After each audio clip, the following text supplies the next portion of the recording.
Hello bankers, a very good evening to all of you. Welcome back. So guys, in this particular session we are going to discuss our unit number 12 from module B, which is very first unit, which is all about your balance sheet equation, right? So balance sheet equation and very small unit concept wise, and when it comes to the examination viewpoints, so you will see at least 2 marks question downside from this particular one.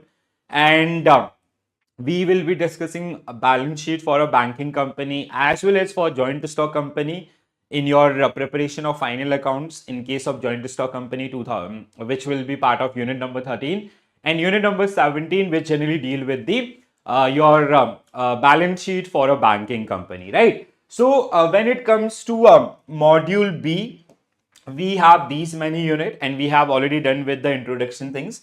So now we will be discussing the concept part for all these particular units one by one, and we will be create basic the major ideas around building the concepts for these particular topics, so you can handle questions easily, right? So when it comes to balance sheet equation, so it include balance sheet equation, asset equal to liabilities plus owner's equity.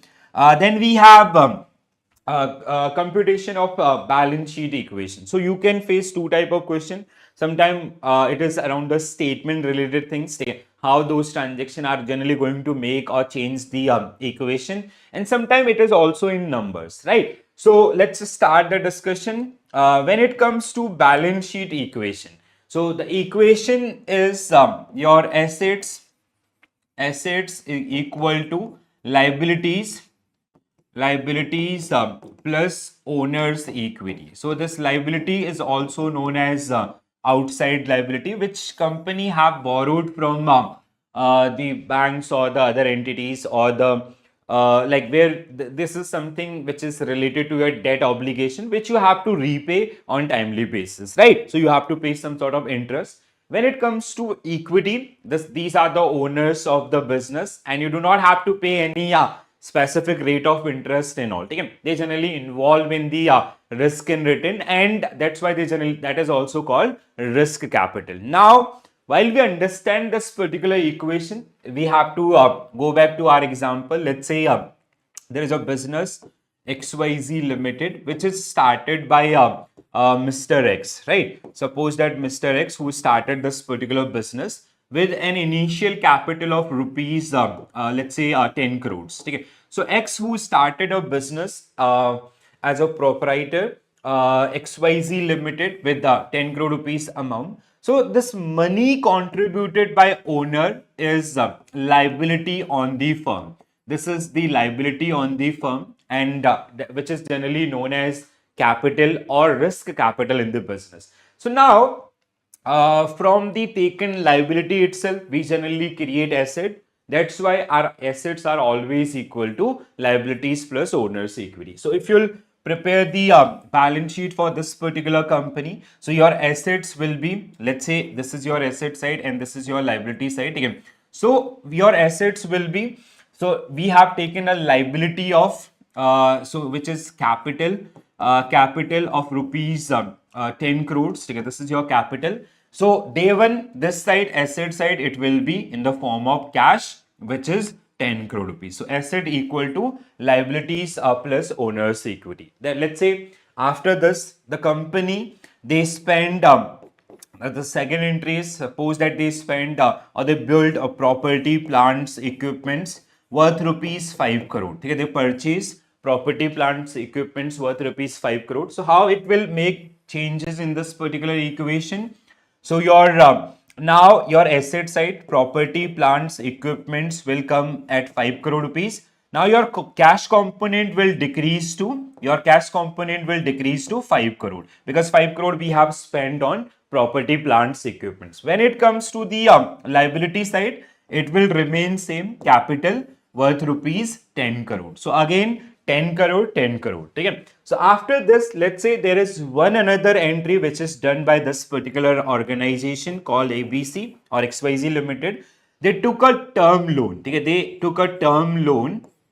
generally took a term loan worth rupees, suppose that 2 crores from ABC Bank. So how this transaction will impact the overall balance sheet equation of this particular company? So in this particular case, now they have their term loan, the liability which they have taken, which is 2 crores. Okay. So this is the liability on the business, and from taken liability we create asset. That means the capital or the equity will remain same, which is 10 crores, which total will become 12 crores. And here also your property, plants, equipments, now it will remain 5 crores only. Your cash component will increase to 7 crores. Okay. So 5 crores it was earlier, and we have taken a liability of 2 crores. So 5 plus 2, it's a 7 crore. Again, aapka 12 crores, 12 crores. Okay. So this is all about your balance sheet equation. So balance sheet equation is basically, it generally represent the sources of funds. Okay. Sources of funds. Okay. So these are the sources of funds. Okay. These are sources of funds. Okay. And the assets which generally shows application of funds. Okay. These are the assets which generally shows application of funds, and from taken liability we generally create assets. So that's why your assets are always equal to liabilities plus owner's equity. So now what type of question you guys are going to face in your upcoming examination? So basically they'll give you the transactions, like this type of transaction, as on 31st of March 2025, the company's balance sheet, XYZ company's balance sheet is this. Property, plants, equipments 5 crores, cash component 5 crores, and capital contributed by owners is 10 crore. Okay, equity is 10 crore, that means. Okay. Now, they'll give you another entry. The company took a loan worth rupees 2 crore from SBI. Okay. How this transaction will impact company's assets, liabilities, and owner's equity? So what will be your correct answer? Company's asset and liability both will increase by 2 crore, and equity will remain unchanged or same. So this is your answer. So you have to develop these kind of fundamentals, and if you are good with this particular one, you do not have to worry around these one. So you will be able to secure 2 marks based on this particular one, right? So first part is equation that we have discussed. The another one is computation, which I have gave you some entries also, right? So now let's discuss this particular one in detail. Though we are going to discuss all these particular entries one by one, and even in module B, by the end of module B, you will be able to make your solid understanding around all these. So when it comes to assets, we have two type of assets. One is current asset, another is non-current asset. So basically it is about the benefit like cash, inventory, prepaid expenses. All these are generally current asset. You or your company is going to avail benefit from those particular asset within 12 months. When it comes to non-current asset, it is like property, plants, equipments, goodwill. So let's say we purchase a machinery whose useful life is 5 years. So that machine will give you benefit for 5 years. So that will be part of your non-current asset. So this is something which is generally part of this. When you come to the liabilities, so we have two type of liabilities again. One is current liability. These are the liabilities which are generally payable within 12 months. Like it can be we did some purchase or rent or salary, utility expenses and all. Non-current liabilities are basically like these are long-term liabilities. We issued a bonds for 10 years. We took a term loan from bank for 7 years. So these kind of liabilities which generally comes under this.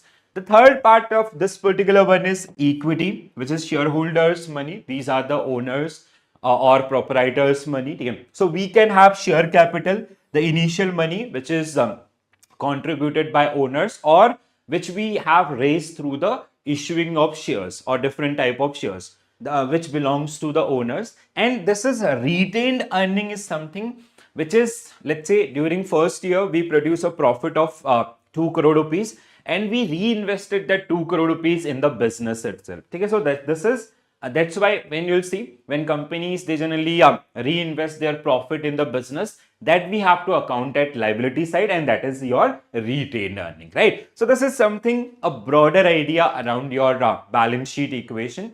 So equation is asset equal to liabilities, which is also known as outsider liability. This is This is outside liability, which is a kind of debt obligation on the business itself. When it comes to the equity, it belongs to the owners or the proprietors of that particular business. These can be the initial, those who started that company, or those who join later through the public issue or in the form of equity shares, preference shares and others. So that generally comes under this particular one, right? So hope now it is clear to everyone. So balance sheet is a financial statement that report a company's asset, liability and shareholders equity. So as per the accounting standard 1 and Indian accounting standard 1. So we have to prepare, as a joint stock company, you have to prepare 3 reports. One is your profit and loss account, another one is cash flow statement, and third one is balance sheet. So this is something which is mandatory in nature, which you have to disclose, and you have to conduct audits, and you have to publish on your website. So stakeholders, they can use that particular those particular reports to make decision about your company, right? So in case of business entity, assets are created by taking liability of an equal amounts. Therefore, the assets are always equal to liabilities. This we have already discussed with the concepts and conventions of accountancy also. Like, I hope you guys remember that entity concept or business entity concept. Money contributed by owner is liability on the business. Business is a separate economic unit, which is an artificial person created by law, right? So every transaction we do in that business, we have to account in the name of business itself, not in the name of proprietors. So money contributed by owner is liability. As I gave you an example of XYZ Limited, so that is something based on that particular one itself, right? So assets, when it comes to the assets, so we have, these are like cash, balances in bank. We have bills receivable, debtors, stock and trade, furniture, machinery and buildings. When it comes to liabilities, capital plus liability, capital and reserve and surplus, which is shareholders money, so which is known as this. So capital contributed by owners, and the profit which we have reinvested in the same business. We have creditors, bills payables, outstanding expenses and bank overdraft. So these are the sources of funds, and this is your application of funds, right? So this is a basic equation. Now they have given some small cases in your book itself, so we will be discussing those particular one. First, like let's say there is a ABC Limited, their balance sheet is something like this. So asset, cash, account receivables, inventory, this. So total assets are 7,500. Liabilities, we have 4,400, and owner's money is 3,100. So total is 7,500. So that's why your assets are always equal to liabilities plus owner's equity. Now, in your book itself, if you go through this particular one, so there is a company which, or there is a person who started a business with rupees 20,000 in cash. So how you will make the entry for this particular one? If you prepare the balance sheet of this ABC company or company Y, so when it comes to liabilities, capital will be how much? 20,000, and at asset side it will be aapka cash 20,000. So this will be the simple entry for this particular one, right? So liabilities, ours, there is a business which is started by ours. Okay. So ours capital is 20,000, which is, and from the taken liability itself, we have created assets. So day one, we have cash in our hand worth rupees 20,000. If you have understood that equation which I have told you, so you will be easily able to handle these one. Okay. The another one is business purchase machinery worth rupees 1,000. The effect of the transaction is that amount of cash which is lowered by 1,000, and they acquire the total asset this. So now how you will create the your balance sheet for this particular entry? So basically your assets, now your assets will be the purchase of machinery worth rupees 1,000, and their cash component will come down to rupees 19,000, because 1,000 we spend on this. And when it comes to liabilities, it will remain same, capital 20,000 rupees. So this is the entry for this particular one, right? So liabilities 20,000, capital only. When it comes to the cash component, it came down to a 19,000 and equipment 1,000. So again 20,000. Asset equal to liabilities, right? So this is the one. They did one another entry. The business purchased goods worth rupees 2,000 for cash. They purchased 2,000 rupees goods in cash. So how this transaction will affect the company's entry? So something like this. So their assets now, equipments, they have 1,000. Then they purchase goods. The goods worth rupees 2,000. Okay, 2,000. Now their cash component will come down to 17,000. So total 20,000. And when it comes to liabilities, it will remain same. Capital 20,000. So it is 20,000. So again 20,000, 20,000. So this will be the entry for this particular one, right? Next one. Okay. One another thing which can be done in this case. Let's say these are the three entries which were given in your book. Suppose that after this, the fourth entry is they took a loan. Okay? They took a loan worth rupees 50,000. Okay? So how this transaction will impact company's balance sheet? So what will be your correct answer? How you will form the balance sheet? Okay? Now there will be change in their liability. Now their liability will be term loan 50,000. Okay? And the capital, initial capital 20,000. So total 70,000. When it comes to the assets, okay, so we have capital, sorry, we have that what they have purchased, equipments worth rupees 1,000. They have goods worth rupees 2,000, and their cash component will increase to 50,000 plus 17. So that means आपका 67,000. So total will become how much? 70,000, 70,000. So this is the thing which you have to take care. Around very easy one, very basic one. So this is just about the balance sheet equation, and you have to take care around these particular things, right? So when it comes to the banking company balance sheet, we'll be discussing this particular one later. Like we have unit number 17, which is all about your balance sheet, final accounts of a banking company. This is not given in your unit 12 also. This is just a reference. So while we prepare a balance sheet for a banking company, so we have to follow for format, we have to follow section 29 of the BR Act 1949. So Form A, which is all about the performa balance sheet. So whenever you'll open balance sheet of any banking company in India, they'll see this particular sequence, right? Like capital, then we have reserve and surplus, minorities, interest, deposit, borrowings, other liabilities and provision. These are the liabilities, capital and liabilities.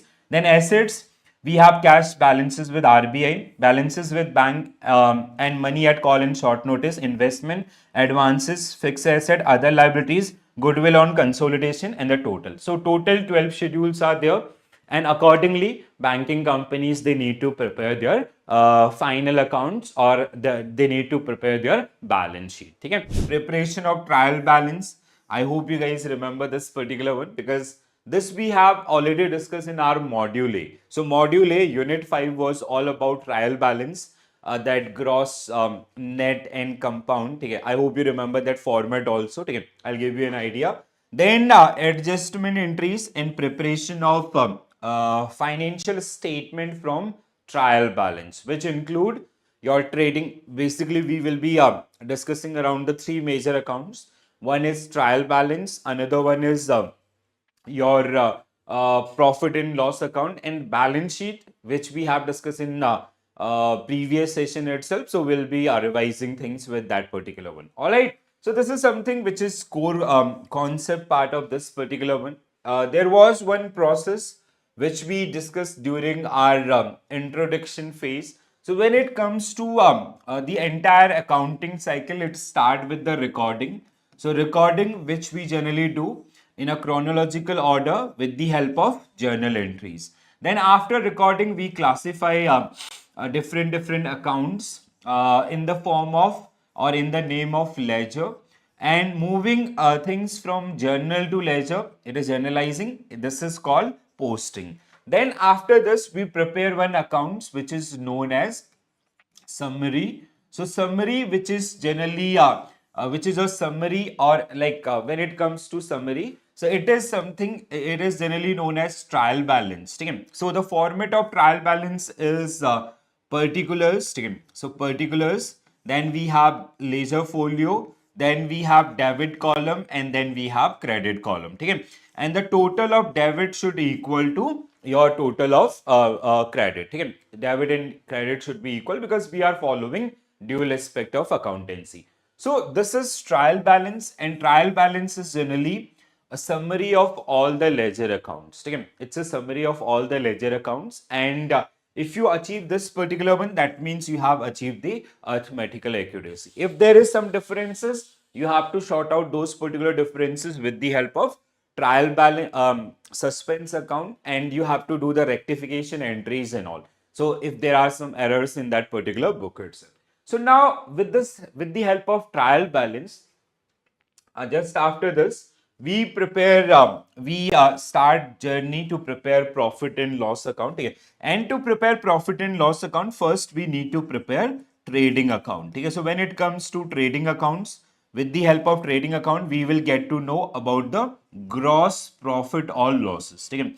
So a trading account will let us know about the gross profit and loss account. Just after this, we will be preparing our profit and loss account. So profit and loss account. With the help of profit and loss account, we'll get to know the net profit or losses during that particular period. Then just after that, we will be preparing balance sheet. So when it comes to balance sheet, it is your assets and liabilities. Liability side, we have outside liability and equity, and here we have all the assets of the business. Then after that, or after preparation of this, we go for, when it comes to final reports, which include one another report, which is your cash flow statement, right? So this is the journey in this particular session. From trial balance itself, we will be preparing trading accounts. When it comes to trading account or the gross profit, again, how we calculate your gross profit, it is equal to net sales minus cost of goods sold. Okay, net sales minus cost of goods sold. So net sales is equal to sales minus, or gross sales minus sales written, or any discount allowed by the business, okay, or by the company. So you have to deduct that one. Cost of goods sold, when it comes to cost of goods sold, it is equal to opening stock plus purchase minus closing stock. If other direct expenses are given, you have to add those particular one. Okay? So cost of goods sold is equal to direct cost. Okay? So direct cost, which is involved in the production of that particular goods, or rendering the services. Like let's say in case of this market, let's say the raw material, the plastic and others, or the labor who directly involved in this particular one, and the manufacturing overhead. Okay? The amount which we are using in the premises where we are manufacturing this one, right? So this is your gross profit. Okay? Then after that, we prepared net profit. So net profit is equal to, gross profit plus your other income, which will include income from commission, dividend, interest and others, and minus indirect expenses. Okay? So indirect expenses means like let's say this office and administrative expenses, or money, or the salary paid to the sales executive, advertisement cost and others, they generally comes under this one. Then after this, whatever profit and loss is remaining here, so we prepare one account that is called profit and loss appropriation account, where we distribute that particular profit, and we carry it forward the remaining amount to our balance sheet. Okay? So this is the entire journey which we are going to discuss in this particular session. Okay? So now what type of question you guys are going to face? There will be some statement based question around the concepts or the fundamentals around these areas, or one or two, or two or three basically. So this topic is a bit important, 4 to 5 marks. So two on an average 2 questions for 4 marks or 3 marks. It can be, mostly it is 3 marks, but it can be up to 4 marks also. Okay.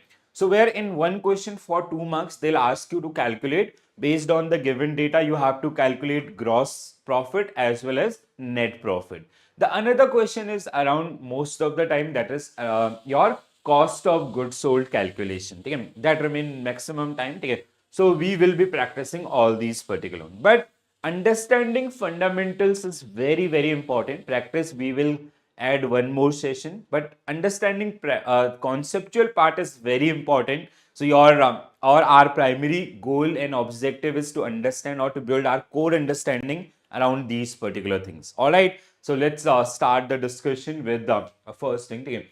So when it comes to the final accounts, okay, so final accounts, like we have trading accounts, we have through trading accounts we'll get to know gross profit, okay, or losses. Then when it comes to profit and loss account, with this we'll get to know net profit or losses, right? When it comes to balance sheet, it is also known as position statement. In previous session itself, we have discussed the equation, which is asset equal to liabilities plus owner's equity. Why assets are always equal to liabilities plus equity? Because from taken liability itself, we generally create the assets. Okay? So there was one questions which somebody asked in group itself. I'll just explain that particular question. Okay? So there was one question around the just a minute, huh? Wait, it's okay. Somebody have deleted that one. Okay, it is not getting updated. Just a minute. So there was one question around the I got that particular one. Yes. So some M sir or somebody, which of the following represent a claim against company's asset that must be repaid? So when it comes to this particular one, liability is your right answer. Why it is liability is the right answer for this particular question? See guys. So this is this liability, which is also known as outside liability. Again, outside liability. Outside liability. Why it is called outside liability? Because we have raised this particular one. We have borrowed this particular money from outsiders. Like we have borrowed money from bank. Suppose that there is a term loan worth rupees 5 crores, or there is a bonds worth rupees 10 crores. So these all are outside liabilities. Okay? So this is something which is like, see, the other portion is equity, which is money contributed by owners. It can be promoters or it can be shareholders, right? So this is something where you are giving them ownership in the business. So they are like, when you get ownership, so your business, like you becoming owner of that business, means your sharing your profit or loss will be decided based on the company value. If company value will increase, your profit will increase. If it will decrease, your profit will decrease, right? But this is, you do not have any repayment obligations in this particular case, right? There is no obligations. But when you are starting a business, even if you are becoming part of that particular business, but when it comes to liability or outside liability, it is something which you had borrowed and you have made some sort of commitments. We are like, well, we borrowed this money 5 crore from bank.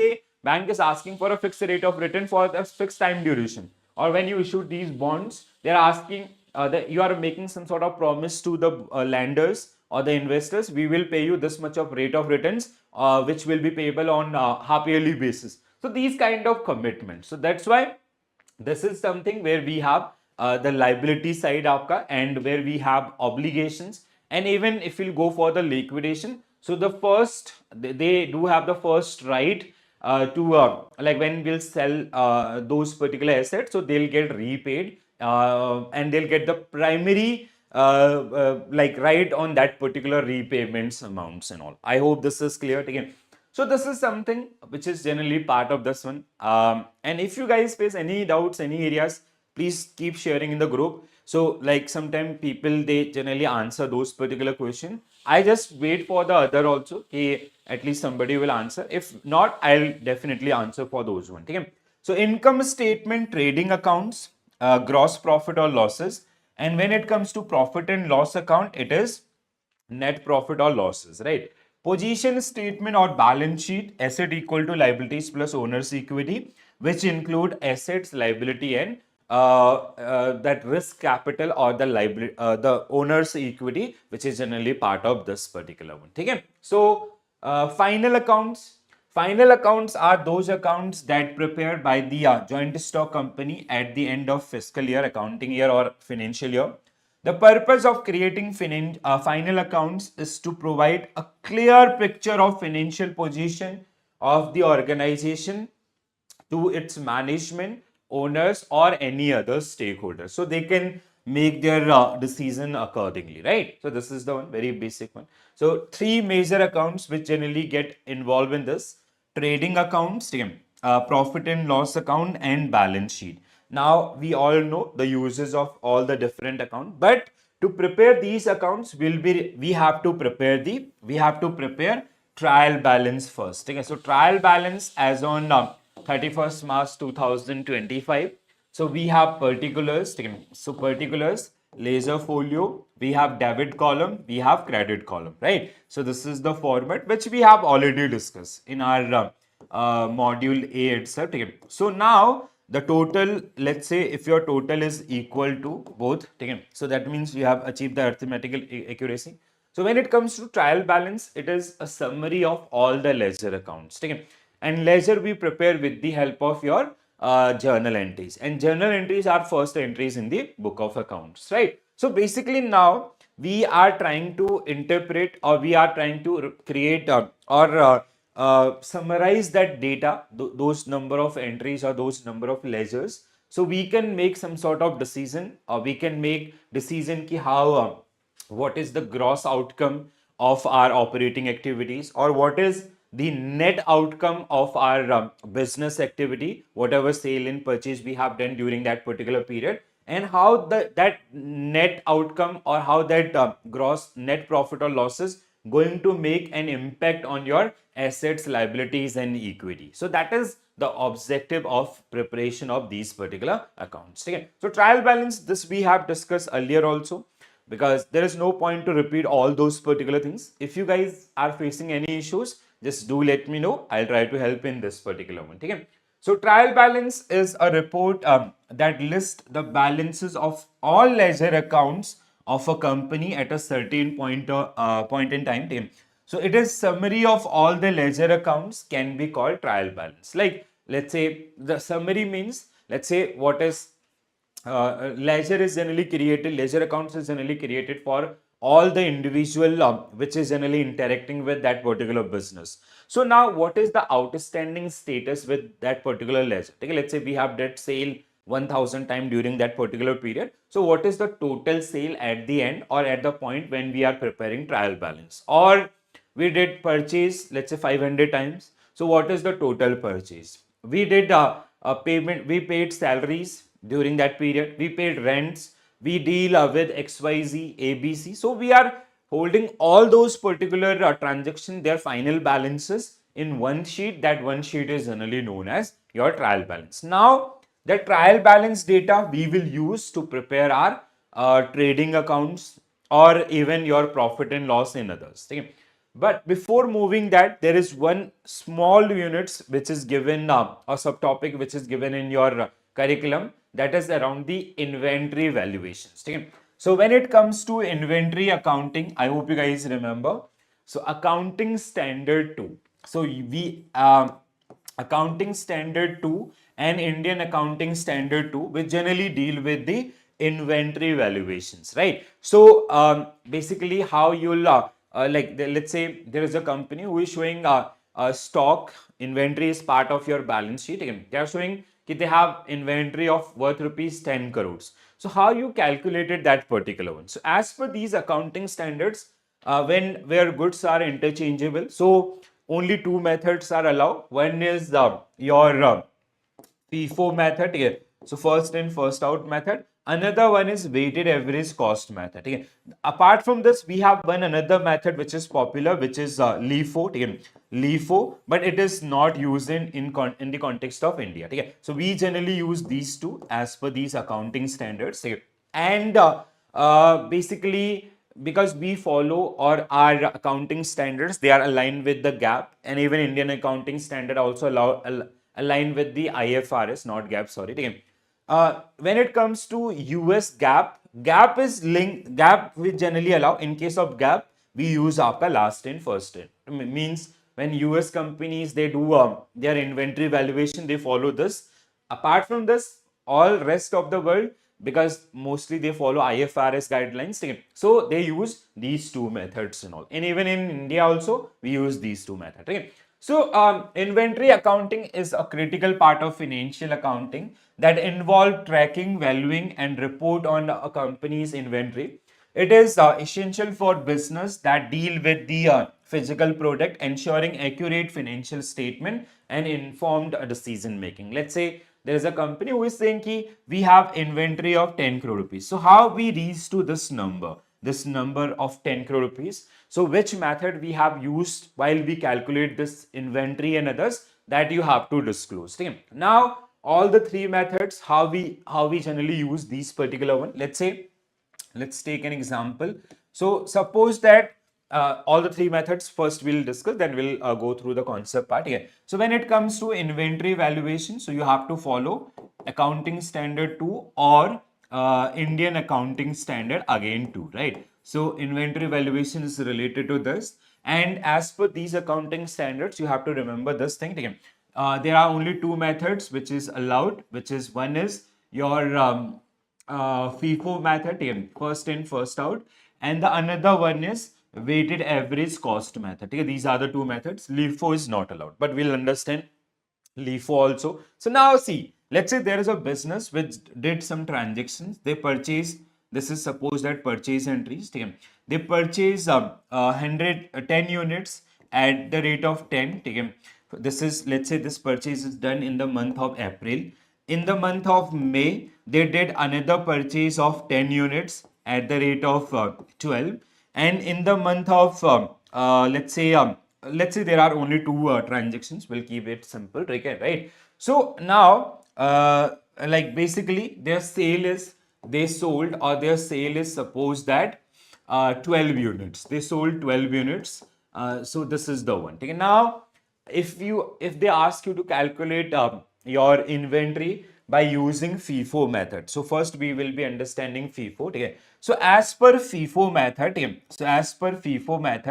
first in first out, first in first out, your inventory will be, that means we have purchased how much, 20 units, but our sale is how much, 12 units, right? That means your remaining units are 8. Now 8, we all know we have only 8 units. So 8 units at what price? So in case of FIFO method, we assume that, or we take out the first in first out. Okay? That means out of this 12, these 10 gone. Okay? Then remaining out of this 10, again 2 you have to minus.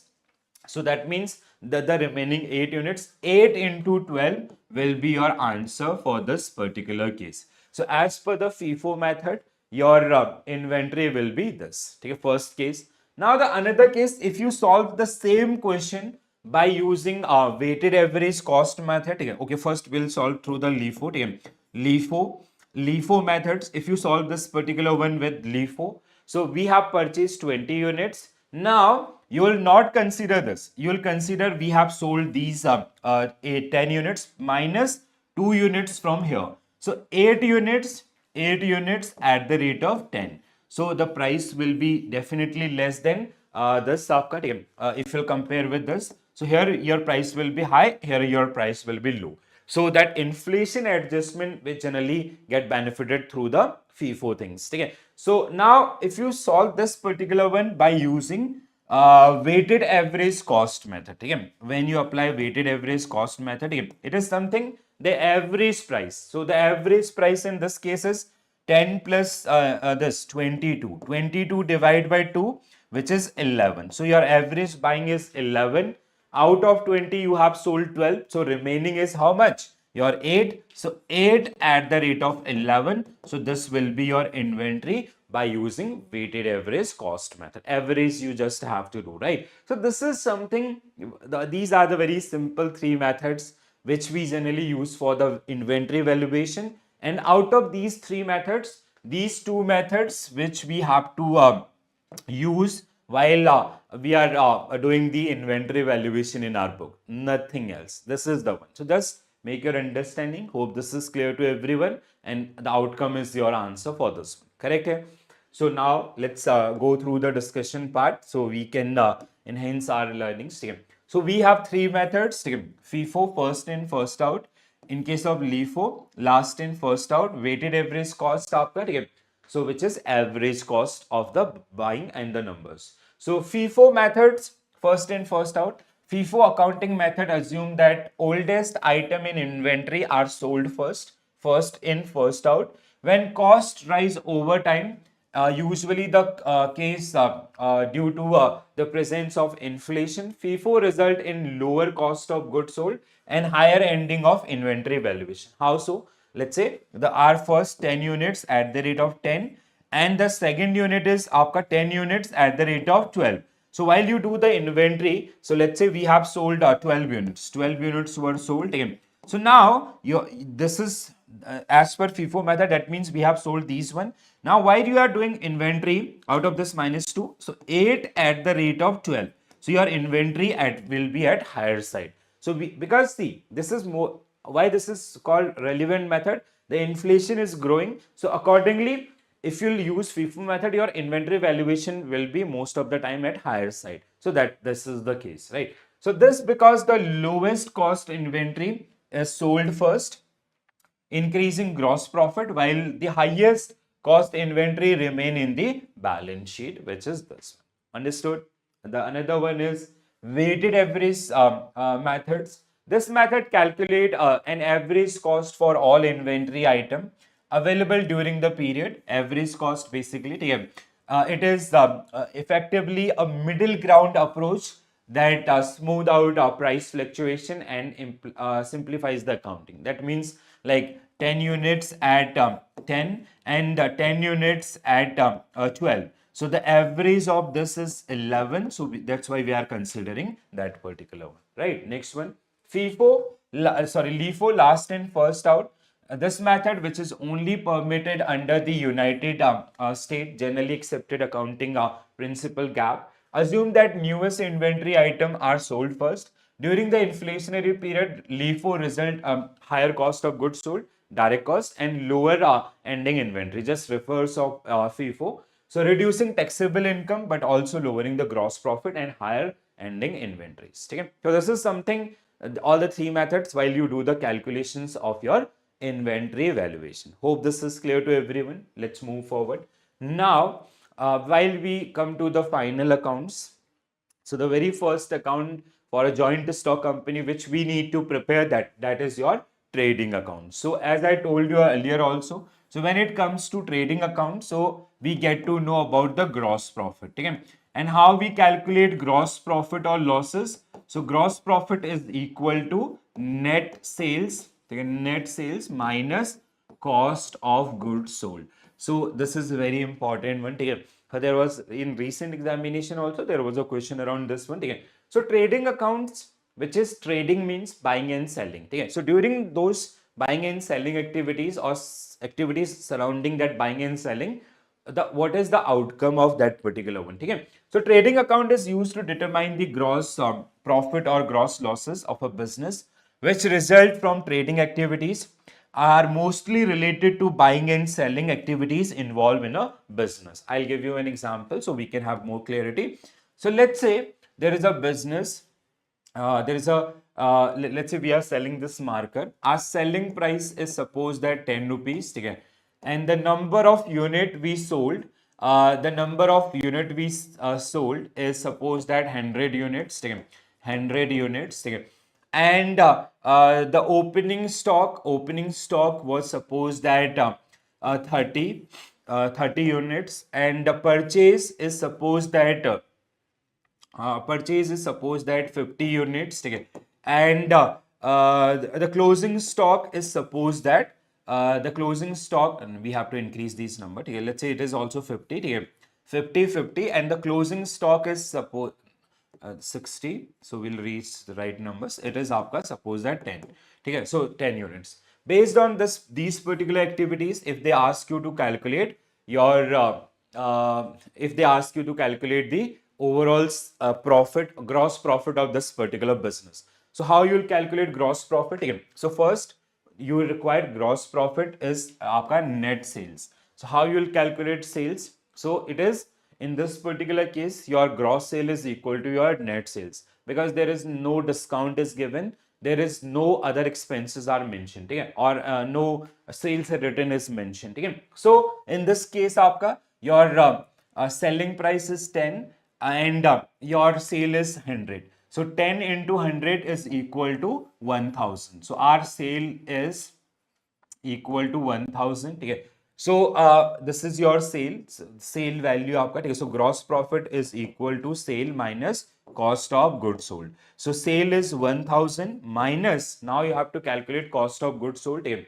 So cost of goods sold is, suppose that your opening stock is 50 and cost of goods sold is आपका, this is this is in prices also, ठीक है? These all are prices, sorry, ठीक है? So sale is, let's say आपका 100. I did some mistake. Mistake is something ki like, then we have to ignore the selling price, ठीक है, to calculate the sale.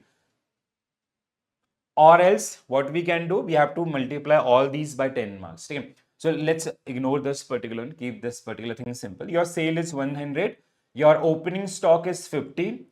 It is in term of monetary value. If you will solve in that case, you have to multiply all by 10, ठीक है? So your cost of goods sold. So cost of goods sold is equal to opening stock plus purchase minus closing stock. So now opening stock is how much? 50 plus purchase is आपका how much? 60 and minus closing stock is how much? 10, ठीक है? So that means your 60 0, it becomes 0, ठीक है? So it becomes 0. So why it is no sorry, it become आपका 100, it become 100, ठीक है? So it become 100 आपका 110 minus 110 minus 10, it become 100. So your cost, this is also 100. So 100 minus 100, so your gross profit is 0 in this particular case. In our case or in this particular situation, our gross profit is 0. Understood? So this is the something where we generally calculate the things also, right? So we'll practice more question. In another word, trading accounts give detail of total sales, total purchase and direct expenses relating to sale and purchase. Okay, so the formula which generally says net sales. So net sales is your total sales, which include if there is any sales written, so you have to minus that one. And if your company have given some discount to customers, you have to deduct that one also. Okay, two things. And your direct cost, which is directly attributable during the production of that particular product. Yeah. So purchase, your other expenses and others, or which is all your cost of goods sold, which is also known as your direct cost. And how we calculate cost of goods sold, that is your like sometime, so cost of goods sold is equal to, it can be like in two ways. One is your opening stock plus purchase minus closing stock. Sometime if you can see it like opening stock plus purchase plus direct expenses. Okay, they might mention some direct expenses minus closing stock also. Okay, so this is the case aapka which you have to remember. So gross profit is equal to net sales minus cost of goods sold. Net sales is आपका gross sales of the business. Gross sales, how you will calculate gross sales? So gross sales is equal to selling price into units. So selling price into units. आपका first case of the business minus sales written if there is any product which got written, discount and allowances. So like let's say how you'll calculate the net sales. So let's say there is a business, their selling price is 10 rupees. Now I'll take that case. Selling price is 10 rupees. The units sold, their overall sale in units is suppose that 100. And sales written is suppose that 10, and discount allowed is suppose that rupees आपका rupees 100, ठीक है. So this is the one. So if you have to calculate the net sales, how you will calculate? So your net sales is now, how you'll calculate net sales is equal to, first of all, your gross sale. Gross sales into number of units. So that is gross sales gross sales minus discount minus your sales written. Okay, so gross sales is how much? 1000 minus discount is 100 minus sales written units. Okay, let's say these are in units. 10 units, so 10 into 10, 100, again 100. So what will be your correct answer? 800 is your net sales. So your net sales in this particular case is how much?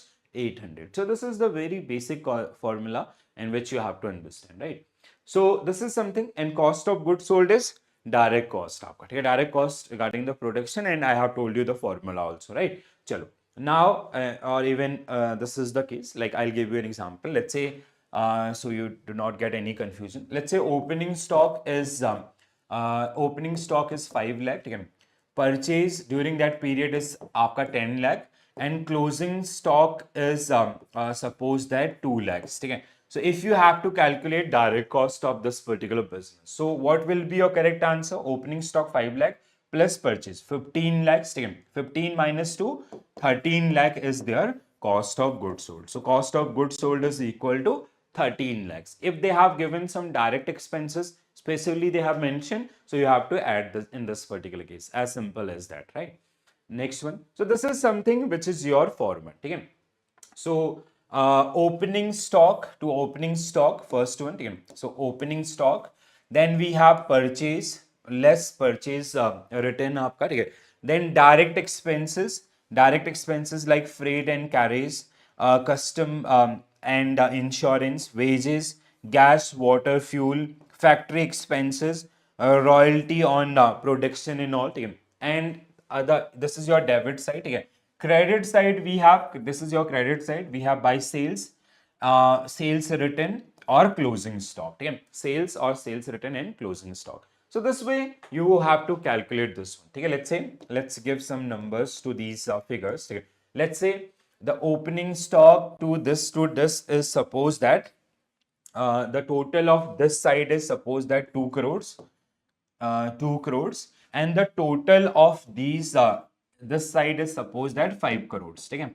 So that means this business is in profit. Okay? Their credit side is higher than their debit side. First of all, basic rule. The another one is the profit is 3 crores. Now if you have profit of 3 crores, whatever profit you have generated, so that will be part of this one. Gross profit carried down, here you will mention 3 crores, and this will go to your profit and loss account. When you will start your profit and loss account entry, that will start from the gross profit carried brought down from your trading accounts. So your profit and loss account entry will start from this particular one itself. So this is the very simple one. Okay? So these are the direct costs. The direct cost of this business is आपका 2 crore. Okay?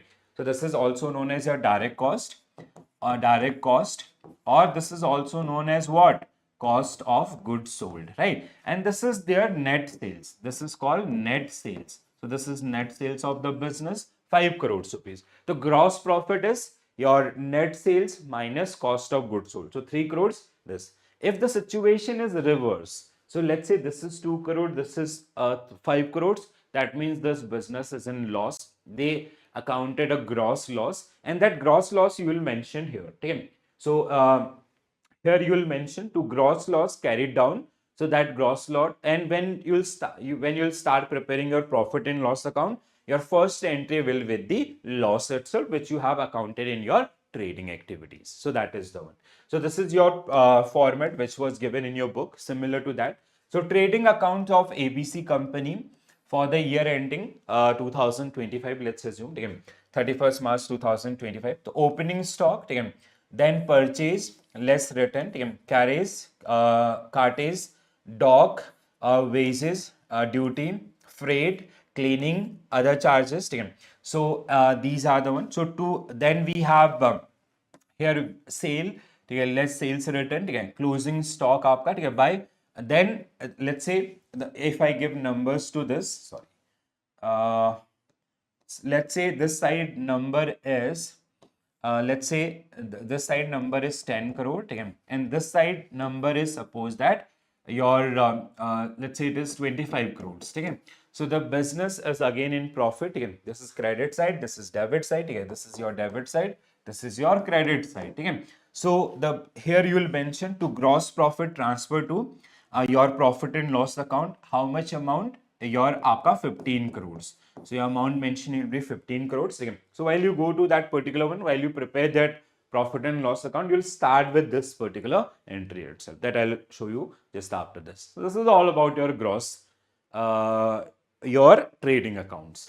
Now the next account is आपका profit and loss account. Keep these particular things simple. If you want to make it complicated, it will be complicated. So just follow the sequence. You will be able to solve every question, believe me. So now profit and loss account. So with this particular, with the help of profit and loss account, we get to know net profit or losses. We get to know what? Net profit or losses. So now how we calculate net profit? So net profit is equal to gross profit, which we calculated with the help of trading accounts, plus other income. Other income means आपका income from let's say we receive dividend, we receive some commission, we receive some interest. Apart from that, operating income. That gross income is also known as operating income, sale purchase activities. So minus indirect expenses. Indirect expenses, because in case of gross profit we have kept only your the direct expenses. So all indirect expenses will be part of this particular one. How? So this account is prepared in order to determine the net profit or losses that occur during accounting period of a business concern. So net profit is equal to gross profit minus expenses plus other income, or you can reverse these two up. Okay. Next one. So net profit can be determined by deducting business expenses from the gross profit and adding other income obtained. So this is the explanation of this particular one. So how you are going to start this particular one? Let's say our gross profit, let's say in that part, how they'll ask question ki like they'll follow this question. Let's say first they'll ask you to calculate the gross profit. Even there was one year when they asked both the one. What will be the gross profit and net profit of the business? Then they'll give you two options, where first is given gross profit, then net profit. Very simple one. So let's understand this format first. So when it comes to the आपका profit and loss account, so this is the profit and loss accounts. So when it comes to profit and loss account of a business, so here we have, again, this is your debit side and that is your credit side. So that profit, gross profit brought down from your trading accounts, which will come here if you are in gross profit. If you are in gross loss, so your entry will start from this one. Your entry will be by gross loss brought down from your trading accounts. That amount will come this side. Then bank, the other income, this is your gross profit plus bank interest, discount received, commission income. So that is the part of your credit side of your profit and loss account. When you will come to the debit side, so this is your debit side.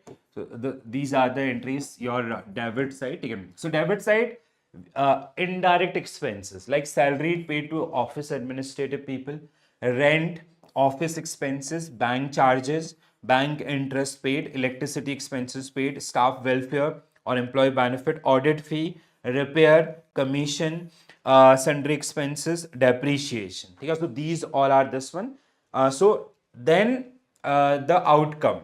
So then you have to decide or find out the outcome. Let's say the total of these many entries, is suppose that let's say it is supposed that 30 crores. This is 30 crores, and the total of this side till here, it is supposed that 25 crores. 25 crores out of these particular ones. So again, we made a profit. So we made a profit. So that profit you will mention this side. So opposite side, so we have to balance the figures. Okay, so we have like this is 30 lakhs, 30 crores, and this is 25. So profit you have to mention it this side. Net profit transfer to balance sheet, which is how much? 5 crores in our case. So it will become 30, and that is already 30. If it is loss case, if it is a situation of loss, so you have to mention this. Okay, that side, another side, right? So this is all about your profit and loss account. These things you will understand better with the help of questions also. We will be discussing those questions. So now the another one is the third report, which is balance sheet, which we have already discussed in our unit number 12. Okay? Believe me, once you will come to the questions part and all, you won't miss. Okay? So balance sheet is asset equal to liabilities plus owner's equity. And why this is? Why so? Because we have to follow the entity concept. Okay? Entity concept means entity concept, business entity concept basically. Okay? So let's say that Mr. Mr. X who started a business XYZ Limited with 5 crores. I gave you this example. Not again. So money contributed by owner is liability on the firm. So this will come here 5 crore rupees equity. Again, risk capital. It is called risk capital. And this side it will be cash. Okay? So 5 crore, 5 crore. Then the other entries and others that remain same. So balance sheet is a financial statement report company's asset, liability in this. The other one, yesterday only we talk around this one. Okay? Current asset, current liabilities, everything is same. And the format, so now all the three formats quickly. Okay? So this is your trading account for the year ended this. So opening stock, then we have these particular one which we have discussed this. Then after create with trading accounts, we get to know about the gross profit or gross losses. Then we prepared your profit and loss account for XYZ Limited for the year ended 31st March 2025. So here, this side we have gross profit carried over from the your trading accounts. From trading accounts, this is the number. And if there are some indirect, if there are some other income, you have to add those particular one at credit side. The this side आपका ठीक है, all indirect expenses, debit side आपका ठीक है, these all indirect expenses ठीक है. So the difference आपका, let's say the right side means let's say this side the balance is 50 crores. Okay? The overall total is 50 crores. Gross profit was suppose that 40 crores, 10 crore was other income. Okay? Then this side, the total of this side is suppose that let's say it is aapka 40 crores. Okay? So 40 crores. That means we made a profit of net profit of 10 crores. Then your balance sheet will equal sorry, yes, both side will become equal 50 crore, 50 crore. So you are in a profit, and this profit we will transfer to our first we'll deal with the profit and loss appropriation account, where we'll divide or distribute this particular profit, or we'll share with the, or we'll transfer to the balance sheet. Okay? So credit side of the account shows the following items, and debit side shows the following item. This is about the your profit and loss account. Okay? Sometimes they ask these kind of question. Balance of surplus brought forward from previous year. Net profit, sorry, it is from for the balance sheet. Again, amount withdrawn from the general reserve and others, income tax. So transfer to reserve and surplus, debentures, redemptions and others, which is generally part of this one. So balance sheet of ABC on 31st March this. Again. So particulars means this is your liabilities and these are your assets. The same things we have discussed, but it is given in your book, so you guys can get some sort of confidence. So capital, money contributed by owners or liability, equity. Long-term liability, short-term liability, obligations on the company. So in the term of bank loans and others. Then we have asset side, we have non-current asset, long-term asset like property, plants, equipments, goodwill, patent, copyrights. These all are current liability, current assets. Cash, stock, receivables and others, they are generally part of this one. Okay? So in our previous session, we have already discussed things around definition and types of companies. This is remaining, this we'll discuss today. Share capital type, again we'll discuss today. Issue of shares and non-voting shares. Okay? These are some things which we have discussed in our previous session. Okay? So along with the features and types of companies, and type of shares. So these are the areas which we have discussed in our previous session. So today we are going to, the last topic which we discussed in our previous session was around the types of preference shares. Okay? So we have with term and conditions, we have 8 type of preference shares: cumulative, non-cumulative, redeemable, irredeemable, participative, non-participative, convertible, non-convertible, right? So these are the one. Okay. Now the next thing which we are going to discuss, that is sweat equity shares. So when it comes to sweat equity shares, this generally belongs to or given by the company or the listed company to their employees or the directors, okay, for their value consideration. Okay, let's say value contribution. Okay, let's say you are working with some organization. Let's say you're working with ABC Education Private Limited. You develop one application for that organization, and after that application,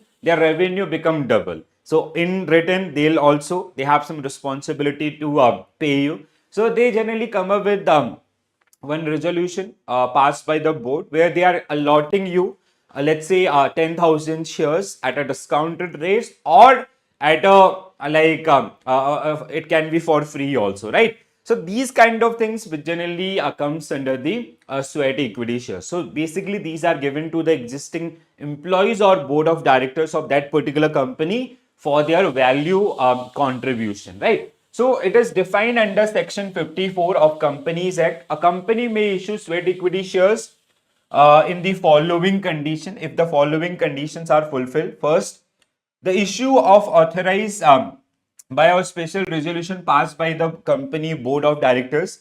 The resolution specify the number of shares, the current market price, and or the classes of director or employees to whom such shares are to be issued, where the equity shares of the company are listed on the recognized stock exchange. So these are some conditions as per section 54 of Companies Act 2013. Apart from this, sweat equity shares are issued to employees or directors at a discount or a for non-cash consideration. It can be, let's say the current market price is 100. They can issue at a discount of 50% at 50, or else it can be for free. Let's say for like 100% free. So for their contribution, it depends on the contribution of that employee or director's team, such as know-how or intellectual property rights.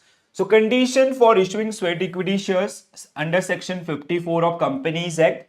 So approved by the special resolution team, which is passed by the board of directors. Resolution must specify number of shares, market of price, consideration, and the recipient names. If the shares are listed, issuance follow SEBI regulations. If unlisted, issuance follow the prescribed rule of the company. Okay?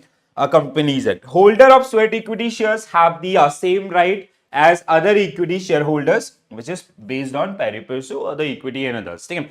So they get allotment of those particular shares. So this is something which is about your sweat equity shares, okay, which generally belongs to the or given to the company's employees or directors for their value consideration. Next one, issue of shares at premium. So when it comes to issue of shares on premium, that means like every time whenever company they issue their shares, mostly they are in premium. That means their face value, let's say there is a company XYZ Limited, they come up with their IPO.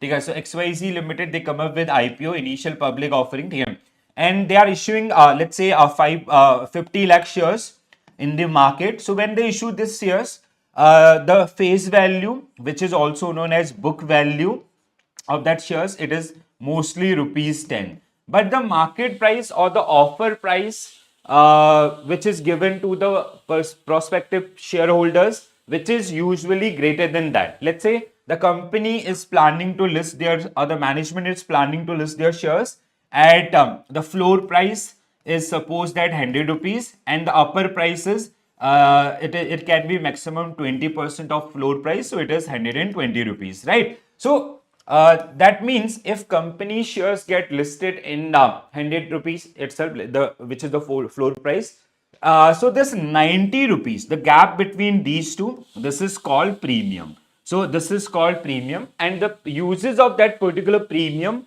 is predefined under the Companies Act itself. So issue of shares on premium. Whenever companies they come up with their IPO, they when it comes to their authorized capital, which is the maximum amount which company can raise through the public issue, which we will discuss. So when they define their issued capital, let's say authorized capital of a company is 10 crore rupees, okay, and they are coming with a issued capital of rupees 5 crores, okay. So that means that's 5 crore is divided by 10. 10 is face value. So 5 lakh is basically the number of shares which they are going to offer to the public. Now they are as per the book value, it will be mentioned 5 lakh shares at the rate of 10 rupees face value, but the offer price is different from your book value. Offer price is downside 100 rupees floor price. If you as an investor, if you want to purchase that particular company shares, your bid will be minimum 100 rupees per share, and maximum it can be 120 rupees. It depends on your expectations, like at what points you think that company's price is fair, so you accordingly mention your bid. So the whatever the settlement price, okay, so let's say that company's share price got fully subscribed at floor price, so this 90 company will receive 100 rupees. Out of 100 rupees, 10 rupees is basically book value, and the remaining 90 rupees is generally called premium. Now go through this particular one, you'll get a fair idea. A company which has been successfully its operation can issue shares at premium. When shares are issued at higher than the face value of the shares, they said to be in premium. Okay? So face value is, let's say, 10 rupees, and they are issuing those particular shares for rupees 100. Okay? They are issuing those particular shares for rupees 100. So 90 rupees, that gap is generally known as premium, right? So the Company Act does not prohibit the issue of shares at premium, and it is totally decided by the company's management itself. Amount of premium is decided by the board of directors when they come up with their IPO, right? So as per the guideline issued by the SEBI itself, premium amount can be utilized only for the following purpose. This point is very, very important. So please do remember these things. So it can be that 90 rupees can be used for what purposes? It can be used for buyback of shares in future if we are doing any sort of buyback. So we can utilize that particular money. Issue of fully paid up bonus shares if company is issuing bonus shares.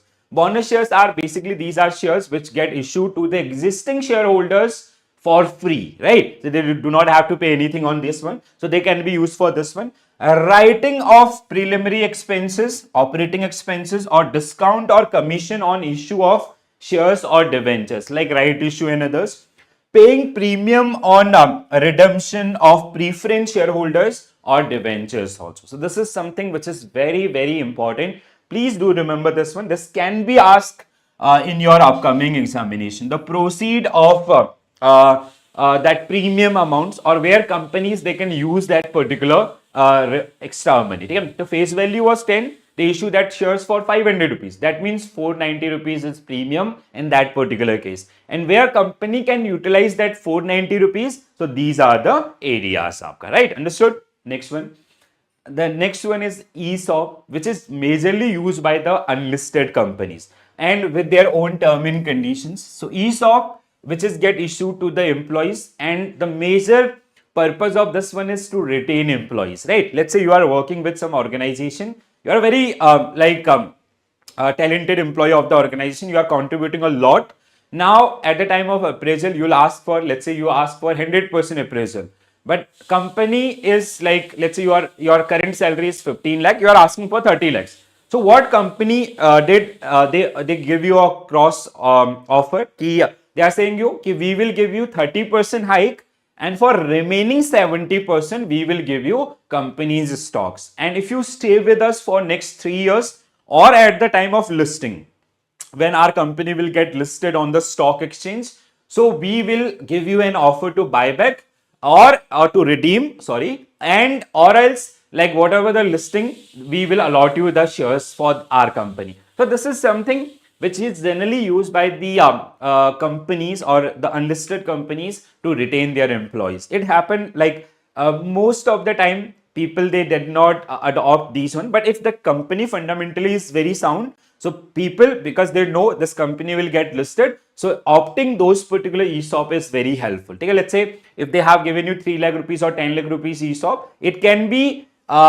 give you return of 10x or 15x, but it depend on the listing of that particular company. Some companies they have some sort of provisions ki after 3 years we will give you an options to buy back those one. The company will buy back and they'll offer you a higher price than whatever we have allotted you. So these kind of things which generally comes under this. So ESOP, employee stock option scheme. Okay. ESOPs allow employees to apply for the company shares at a predetermined price within a specified years period. Okay.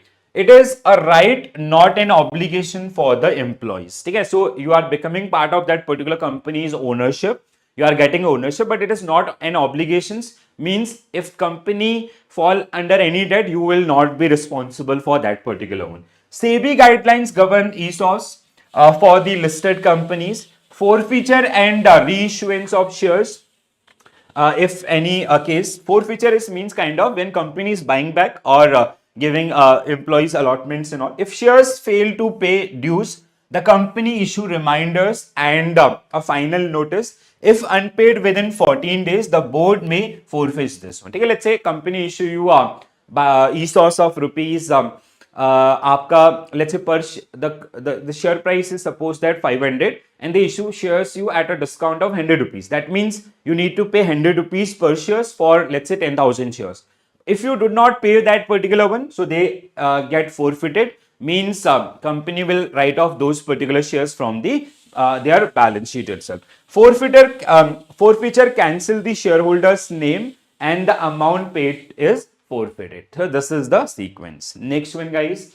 Bonus shares. Bonus shares are shares which we get in free. Okay, let's say if you are part of a company, or even if you are not part of a company, let's say you own shares of XYZ company, or let's say you own shares of Infosys, okay, or Reliance. Now, being an existing shareholders, you do have this bonus right, okay, but it is decided by the management. Let's say you own 1,000 shares of Reliance in your demat accounts.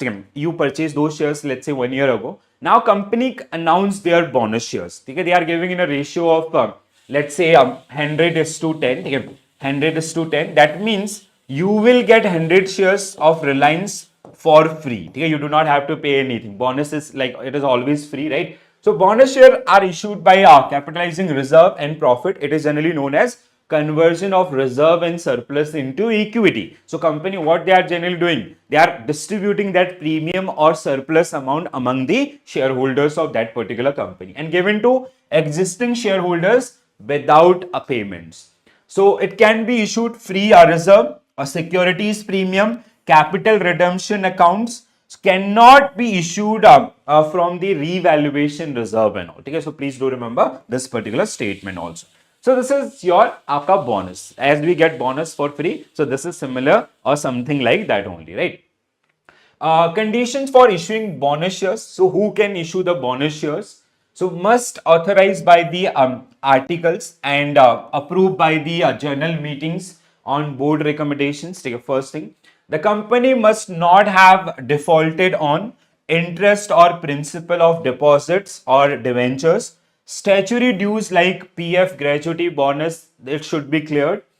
Partly paid up shares must be fully paid before issuing the your bonus shares.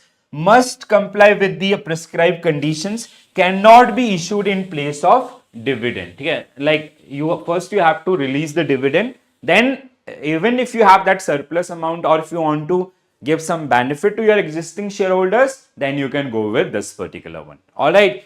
Now the next part, which is again very important one, that is your type of share capital, right? So I hope you heard about this particular one so many times. So let's first, I'll give you a brief idea around all the 5 types. Then we will be discussing one by one each, right? So classification of share capital. We have first one is, this is your first. authorized capital, registered capital or normalized capital. Okay.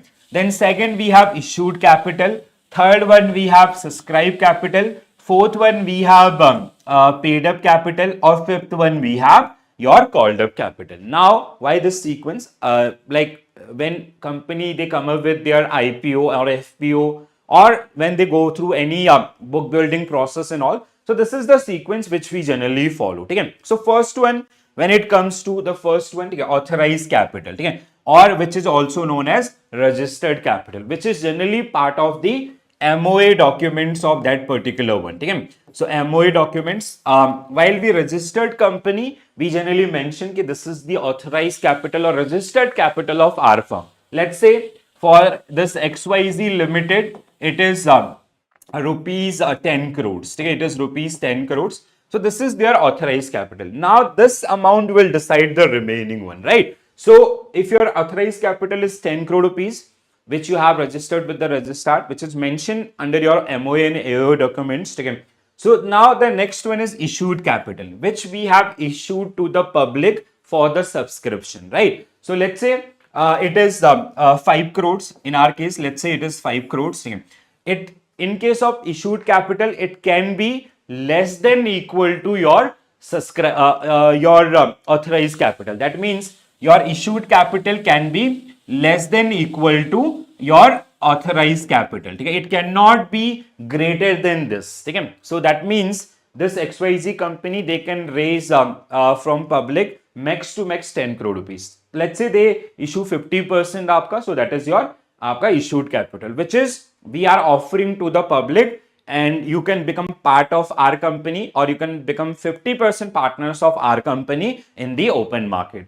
Then let's say through IPO, it can happen through IPO or FPO, again, initial public offering and follow-on public offers and all. Then the subscribed capital. When it comes to subscribed capital, which is actually subscribed by the investors or prospective investors. Again, when it comes to subscribed capital can be less than equal to your issued capital on the final consideration. That means while we build the book, so it can be maximum 5 crore or less than that, right? So this is the one thing.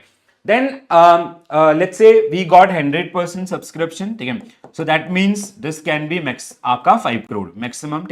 Now paid up capital. Paid up capital is which is already paid by the investors. When it comes to IPO process or FPO process, they have three major steps. One is aapka red herring prospect. This we'll discuss in IN IFS also, even in this session also. The another one is your applications to purchase the shares or the securities of that particular company. And third one is allotment. So when it comes to book building now, so it happen in phases. Like it is, let's say company issue shares at issue prices, suppose that 100 rupees. In book building backside, it will be in back office. It is something like at the time of applications. So at the time of applications, we are charging suppose that 40 rupees. At the time of allotment, we are asking for suppose that 30 rupees. At the time of first call, we are charging suppose that 20 rupees. So and at the time of second and final call, we are asking for the remaining 10 rupees. So while we do the book building process at back end, we generally do these kind of entries. So at the time of application, we are charging 40 rupees from the investors. The overall value we are going to charge, that is 100 rupees, but out of 100 we are charging 40 rupees. So once you charge 40 rupees, this 40, well, let's say you have received 40 rupees, so that 40 rupees is your paid up capital. Now at the time of allotment, you charge another 30 rupees or this, so this will become your paid up, or the remaining amounts will become your called up. Let's say out of 5 crore rupees, we have charged, or we have already received 4 crore rupees. So this 4 crore rupees is your paid up capital, and the remaining 1 crore rupees is your aapka called up capital. Now let's say after 1 crore rupees, once we issue the final call, to the prospective investors, we receive suppose that only out of this we receive 70 lakhs. and we did not receive the 30 lakhs, where investor they made promise ki we want to purchase your company shares, but they did not pay for that particular one. So that the remaining 30 lakh rupees, what we have to do, we have to do the reverse entries and we have to forfeit those number of shares. So this is something which is part of the book building process. But actually in real world, this happened with the call in advance. Okay? So what we generally do, we take money from the prospective investors in a single attempt, which is 100 rupees. And then we do the reverse entries with call in advance itself, right? So your authorized capital, registered capital, which is mentioned in MOA documents, then issued capital, which is issued to the public for the subscription. Okay?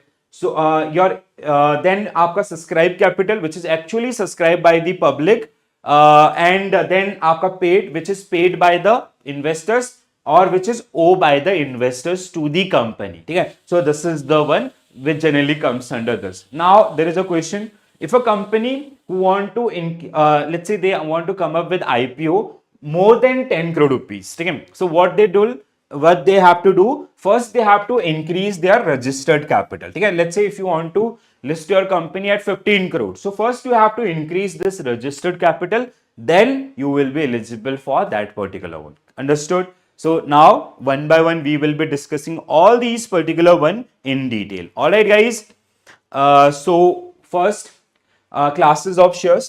So authorized capital, registered capital, nominal capital, normalized capital, and part of MOA document issued to the public, subscribed by the public. Public means prospective investors. Called up capital, which is owed by the investors to the company. Paid up capital, which is already paid by the company. Let's say your authorized capital is 10 crore rupees. We issue a share of 5 crore rupees. We got 100% subscription to 5 crore rupees. We receive money from the investors 4 crore rupees. So 1 crore rupees is your आपका called up capital. Sometimes they'll also ask you these kind of questions कि what is company's आपका called up capital or what is आपका paid up capital, or else they can ask you. ठीक है? So even theoretical aspect also, one thing other guys you have to remember, this is the value I'm talking, this is like on the face value. Okay? This is not the market value. Let's say if company's authorized issued capital is 5 crores, so 5 crores divided by 10. Okay? So that is आपका 5 lakhs. So this is the number of shares they are offering, and their market price can be different, or their offer price is let's say 500. So we are asking you 500 rupees per shares. So this gap is let's say the face value is at the rate of face value of 10. If you'll open balance sheet of your bank, what you'll see, 3 crore shares at the rate of face value of 10 rupees, or in some cases it is 5 rupee also, because they have done split of that particular shares. If you will find 5 rupees, 2 rupees or others. Okay? So this is the one. So 490 is your premium. They are asking premium, but that capital calculation will happen on the basis of book value or face value itself, right? So authorized capital, now if you go through this definition, you'll easily able to make your understanding. Capital which is stated in the MOA, Memorandum of Association, this clause say how this capital is divided into equity and preference shares. The amount stated in authorized capital is the amount up to which the company can raise the capital. This is also known as nominal registered capital as well, right? Next one, let's say suppose a firm has an authorized capital of 50 lakhs. Then it can issue shares worth rupees 50 lakhs to its shareholders and cannot issue anything beyond this, because your issued capital cannot be greater than your authorized capital. This is the maximum level of capital. Issued capital, the another one, capital which has been issued by the company. Such shares may be issued to the public, or may be issued partly to vendors against the purchase consideration. The maximum limit to which company can issue capital is amount stated in MOA, or which is also known as your authorized capital. Let's say your authorized capital is 10 crores and we issue shares worth rupees 5 crores. So this is your this entire one is authorized capital. This is 10 crore and this is the one. So you cannot, your issued capital your issued capital cannot be greater than your authorized capital, or issued capital should be less than equal to your authorized capital. This is the right one. Okay? So this get asked so many times. Please do remember. Issued capital of the company can be less than authorized capital or equal to authorized capital. Next one, subscribed capital. So it is the part of issued capital which has been actually subscribed by the public. That is subscribed capital. It can be less than the issued capital or at the most equal. That means again same, your subscribed capital will be less than equal to your issued capital. It cannot be greater than the issued capital, right? Subscribed capital, subscribed shares that investor have promised to buy.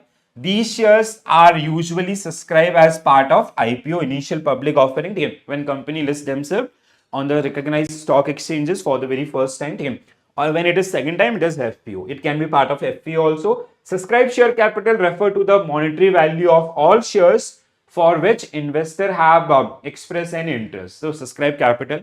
Next one is called up capital. The amount which is which the company has asked to shareholders to pay. The amount of share capital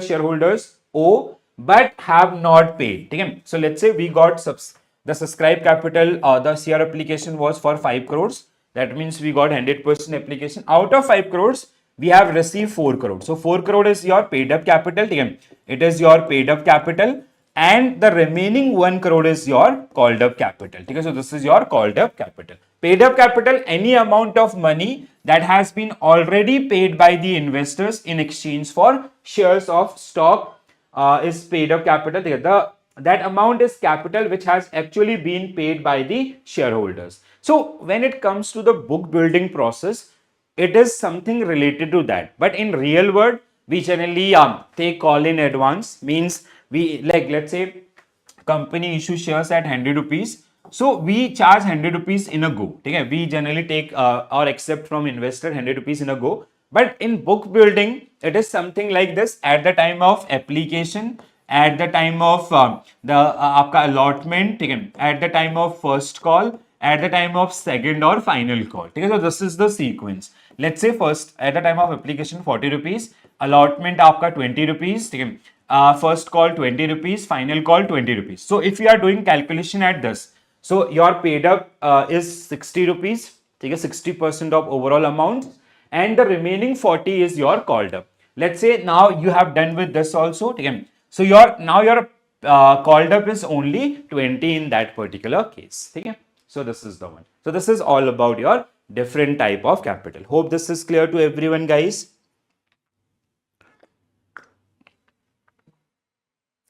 Now the next thing, which is part of your IPO. So whenever company lists themselves on recognized stock exchange, or it is part of being public of a company. Let's say we are running this XYZ Limited. So now we are planning to list this XYZ Limited on stock exchange. Let's say we are listing this particular company on NSE, National Stock Exchange, and we are raising funds through that particular one. We are issuing our shares to the public, and we are registering that particular one, and that we are listing our company, or we are issuing those shares for the very first time. So to list, we have different process. Like for first time, it is IPO. If it is second time, third time, it is FPO. Okay? Let's say we are coming with the very first time. So it is through IPO. So now, like for this IPO, first, there are some conditions. First, we have to take approvals from the SEBI itself. So SEBI, they do have some sort of requirements, like the company should be in profit for last 3 years, or there should not be any pending cases and all on that particular company. And there is one banking business which is called merchant banking, which generally help companies to get listed on stock exchange. Our merchant banking segment, we generally help enterprises or these kind of companies to get listed on stock exchange. And this process actually take a bit longer time, right? So they generally first clear or clean the book of that particular company. They know the requirements of SEBI, and accordingly, they ask company to act on those particular areas. Once they are ready, they'll file the proposal with the SEBI, and once SEBI approve that particular company's public issue or the IPO, so then company come up with this one. Okay? So now when company come up with any security sale, IPO, FPO, NFO, or shares, bond, mutual funds, and others. So this entire process is generally divided among three major parts. One is red herring prospect. Again, so where it is like when it comes to the prospect documents, again, it is a kind of advertisement documents where we tell people, it is a kind of advertisement where we are telling the prospective investors about our company's IPO. Or our company XYZ Limited, which is coming with an IPO on these many dates, okay? And we deal in this particular business. These are the prime board of our company. We are raising this much of money, and this will be the proceed of that particular money. We are going to use that money in these many ways or these many project or major idea. Okay? And these are the banks through which we are going to collect. So if you want to invest, you can invest through these particular bank, and the other information like floor price, upper price, and everything which is mentioned here itself, okay? Which is prospectus, a kind of advertisement documents. And every company who is going to be public, they are entitled to issue prospectus documents. They are advertised, they usually advertise through the news channels, newspaper, or other financial magazines and all. Okay? Then after prospectus, time duration, they come up with the this is the time when they actually start receiving applications from the investors. Okay? So now investor, they start applying for that particular company's IPO, and that after the closure of that particular one or minimum subscription, they generally do the allotment. Okay? So this is the allotment which generally happen on pro rata ground. Okay? Pro rata means maximum time you will see the company's IPO got oversubscribed. Okay? Like companies like LIC or MCX or Paytms, they got oversubscribed for 30 times, 40 times, 50 times. That means we have one share to issue, and there are 100 are those who want to buy that particular shares. So you cannot issue one share to 100 people, right? So what you have to do, you have to eliminate people. For that elimination, we have two major areas. One is price. Those who have bid on higher side, first you will give price priority. Another one is your aapka time priority. I'll let you know how it actually worked. So issue of shares. When it comes to issue of shares, the issue of shares, the procedure in which enterprise allocate new shares to the shareholders, that can be either corporate or individual. The enterprise allow the rule stipulated by the Companies Act 13 while circulating the shares. Okay. When you will come to the IN IFS, where we have this particular process in detail, the how much it can be allocated to the different type of book building process, as well as the allocation for retail or HNIs and others. That is part of INIFS. We will be discussing in detail in that particular one. Issue of shares. So the issue of prospectus, again, red herring prospectus, again, receiving application, allocation of shares are three key fundamental steps of the process of issuing the shares. Okay. The first one is आपका prospectus documents. Okay. This is PC Jewelers आपका. Okay. So they come up like, see, if you see this particular one, PC Jewelers Limited. First, the company introduction. Our company was incorporated on 13th April 2005, New Delhi, under Companies Act 1956, Companies Act, as a private limited company named P. Chand Jewelers Private Limited, PC Jewelers, that is called. So this company's information. This is their registrar office and other details. Then आपका promoters name, promoters Mr. Padam Chand Gupta and Mr. Balram Garg. So they are the promoters of this company. They are coming with IPO, initial public offering of 4 crores 51 lakhs 33,500 equity shares at a face value of 10 rupees each. Okay, this is not the market price they are offering you. This is the book value, face value of PC Jewelers Limited, this at a price of 135 rupees. Okay, so now this is mentioned. Okay, they are offering you, the floor price is 135. means maximum it can be 20% above than this 135. Okay, so that means they are coming with a public issue of आपका this numbers and others they have given in this one. Okay, so now the other one is the issue price is 135 per equity shares, and even some discounts for the existing shareholders and others, which is mentioned here if you go for this one. So 25% paid up equity shares of the our company. The issue made the book building where 50% net issue will be allotted to the QIBs, qualified institutional buyers.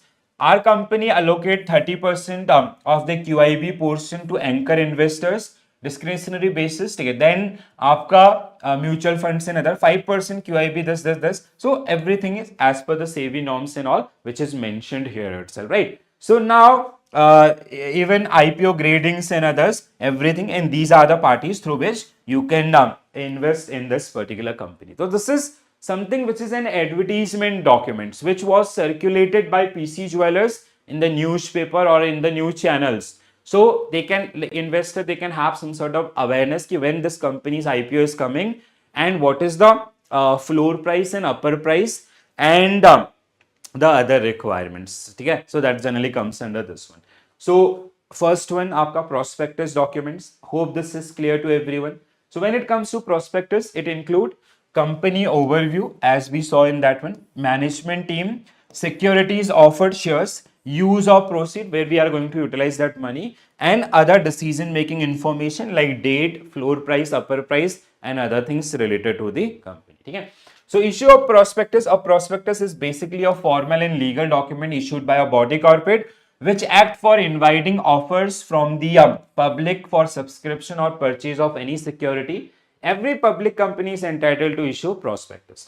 It comprise the complete data regarding the enterprise and the way in which money to be collected from the prospective investors. So it is something which is a kind of advertisement documents, right? Where we are advertising our company's IPO or FPO or NFO, whatever it is, right? So this is the one, very first one. Now the next one is receipt of application. So this after, let's say that prospector documents got circulated. Now we are coming with the actual. So where prospective investors, they are applying for your company's IPO. So we got for this one, there is a company called Edurance Technologies are Limited. Okay? So they come up with this particular one. Their prices, I accept the term and condition. Let's say their bid one is 420, quantity price at 472. This is the total amount. It will also show the minimum and maximum price and everything, which is generally part of this particular one. Okay? So this is something which generally comes under this particular one. The application where actually now the prospective investor, they are start subscribing your company's IPO itself. So when prospectus is circulated to the public, prospective investors contemplating to sign up and subscribe the shares capital of the enterprise would make an application along with the application money and deposit it with the scheduled banks as mentioned in the prospectus. That generally get handled through the SBI application nowadays. Okay? Now the allocation. So now we got this third company, LIC. So which get subscribed multiple times. So LIC, see, this is a price range or price band. 902 rupees downside and upper आपका 20% above 949 rupees. So their issue size was 21,000 crores. Issue size was this. And allotments आपका fourth में this 13,000. This was a minimum investments in others that happened in this case. So allotment is basically which is done on the basis of or on the ground of pro rata.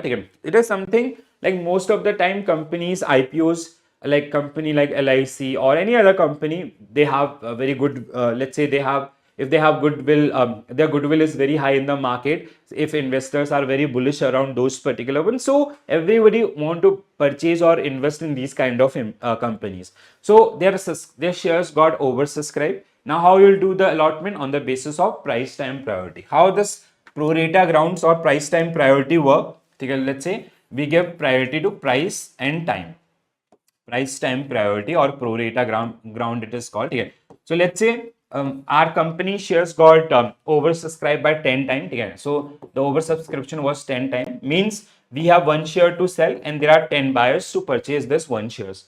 To whom we will allot this particular one? So we will use price time priority. Let's say out of 10, there are the price range is suppose that 100 rupees floor price and the upper price is suppose that 120 rupees. So let's say out of this 10 people, there are 3 people who bid for 120. So, and the rest 7 investors are less than that. So those 7 will get eliminated through the price priority. Now still we have one shares, but there are 3 buyers. So then the second one we will allow through the time priority. Out of these 3, whoever placed their bid for the very first, this shares will get allotted to that particular person as per the categorization and all. Okay? So once the minimum subscription has been done, the share can be allotted. Normally, there is always oversubscription of shares. So the allocation is done on pro rata ground. Okay? This is your pro rata ground. Okay? Letters of allotments are sent out to those people who have been allotted their part. The result in the authentic contract between enterprise and all, and they officially become the owners of that particular business. Understood?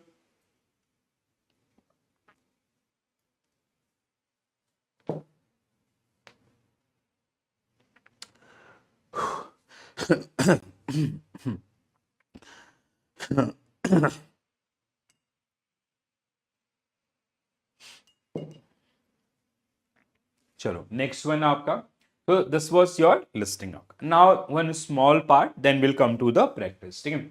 So partnership and limited liability partnership. Partnership is like me and you started a company A and B XYZ Limited, ठीक है? Or AB private limited company, ठीक है? 2 persons, minimum 2% required in case of partnership. But when it comes, they have very less legal obligations, ठीक है? When it and partners are liable for the overall liability, ठीक है? Responsible for the overall liability. When it comes to limited liability company, ठीक है? It is something where we have the number of users are higher than the private company, and liability is as per the liability division is as per their contribution to the company itself. Okay? So this is something which is just about the readings and all. Partnership and limited liability company may be distinguished on the following points. First one is formation. So here we have for आपका different act also. Okay? So formation of partnership firm is relatively easy because of the limited legal formalities are involved. Formation of limited liability company difficult because too many legal formalities. So the first one, registration of partnership firm is not compulsory because me and you started on a joint kind of interest and all. Registration of this limited liability company is necessary under the Companies Act 2013. Membership, a partnership firm can be formed with a minimum of 2 members and maximum of 10 members. Minimum 2 and maximum आपका 10 members. In case of banking and 20 in case of other business. A private company can be formed with a minimum of 2 and maximum of 200. In case of public, it can be any numbers. Minimum 7. Liability of partners of a firm is unlimited, whereas liability of shareholders is usually limited to the face value of this. We earlier also we discussed that private and others. So this is the one. In case of partners, they will be responsible for the overall liability. But in case of this, and even that perpetual succession is available in this case, your limited liability company, but it is not part of that partnership firm. Let's say two partners started a business, and one partner he met with some accident and all, he died. So in that particular case, that partnership will dissolve, right? So there is no perpetual succession. But in this case, it is a kind of a company in which has a perpetual succession also. Ownership and management in partnership. Ownership and management rest with the partners itself. But in case of liability company, owners are separate, management is separate. Management is equal to board of directors. They are running that business on behalf of that one. Okay? So shareholders. The property of the firm is owned by the partners themselves. In company, the separation of ownership and management. Again, the property of the company is not the property of members. Again, company is a separate entity. Yeah, it is mentioned here, perpetual existence. A partnership does not have a perpetual existence, but limited company enjoy this particular one. We discussed that feature of joint stock company. Na? Transfer, a share in partnership cannot be a transfer without the consent of other partner. The share of the company are freely transferable. Okay. Government controls, there is limited government control in case of partnership, but in case of the joint stock company, we have to follow the acts or the guidelines of that particular act, or even the specific regulators also. So that generally comes under this particular one. Very simple one, because we have discussed limited liability company in details. So now the partnership can be like, it is a business started by me and you. So that is as simple as that, right? So company account 1, a form of balance sheet, introduction, आपका financial statements. These are the 2-3 subtopics which is generally part of this one. So one thing that I have already told you around section 128. So there are two sections, section 128 and section 129 of Companies Act 2013. So as per these particular sections, section 128, which mandated joint stock companies, they have to prepare few final accounts, which include profit and loss account, your balance sheet and cash flow statement, right? So that they have to have mandatorily prepare those particular one and disclose them. Section 129, which generally govern how to prepare all these particular documents and others or reports and all. Okay? So in this particular session, we will be discussing around especially two major document. One is balance sheet related that current and what comes under current asset or non-current asset, current liabilities, non-current liabilities, and capital. And when it comes to profit and loss account, again, so the detailed of income and expenditure sources, right? So when it comes to the basic one, so a limited company or joint stock company compulsorily to prepare profit and loss account and balance sheet every year. Under the Companies Act 2013, Section 128 make it compulsory for a company to keep certain book of accounts, while Section 129 govern the preparation of final accounts. Okay? So Section 129 state that the financial statements shall give a true and fair view of the state of affairs of the company or companies, comply with the accounting standards notified under Section 133 of Companies Act itself, right? So this is the kind of introduction, like if you are running a company, so you have to have prepared these many final statements. Okay? So every year or at the end of the financial year, you have to prepare these particular one and you have to public them, or we have to prepare the interim report also. So similarly applies to those one. So financial statement, which include balance sheet and profit and loss account, which is also known as income statement, and this is also known as your position statement. Cash flow statement, that we will be discussing in our unit number 16, entire unit around the cash flow and fund flow, right? A statement of changes in equity, which is part of balance sheet itself, and explanatory note, which is generally known as note to accounts, where we generally give explanation around the, let's say, your company's in that company, it is showing inventory of worth rupees 10 crore. So by which method we have valued that particular inventory? Let's say we are showing depreciation in our profit and loss account worth rupees 10 lakh. So by which method we are accounting depreciation? We are showing some sort of investment in our balance sheet. So what method we have used, that you have to provide some notes just after your preparation of final account. So that is generally known as explanatory note, right? So these are some mandatory things which companies need to fulfill. So Schedule 3 of Companies Act specify the format for balance sheet and profit and loss account along with the journal preparation guidelines that is generally part of your curriculum, right? When it comes to balance sheet, the equation we all know, asset equal to liabilities plus owner's equity. We spend one entire unit around this particular one. Okay? So why assets are always equal to liabilities plus equity? Because from taken liability itself we create asset, right? And liabilities are generally outside liability, and equity is contribution by the shareholders or proprietors. So this is the entire format. Now if you'll see this particular one carefully, part 1, name of the company, let's say XYZ, balance sheet as at whatever it is date आपका, ठीक है, so 31st March 2025. So first we have equity and liabilities. So shareholders funds आपका, money contributed by owners. So we have share capital, a reserve and surplus. Let's say in past we have made some profit. So that profit we carried forward from our profit and loss account. So it will be part of this one. And this can be used for the issuance of bonus shares or right issue or any other one. Okay? We use this particular one. And even for dividend distribution also. And money received against share warrants issued by the company. So this is the one. Okay? The second one under the when it comes to equity and liability, share application money pending for allotment if any, and non-current liabilities, and current liabilities.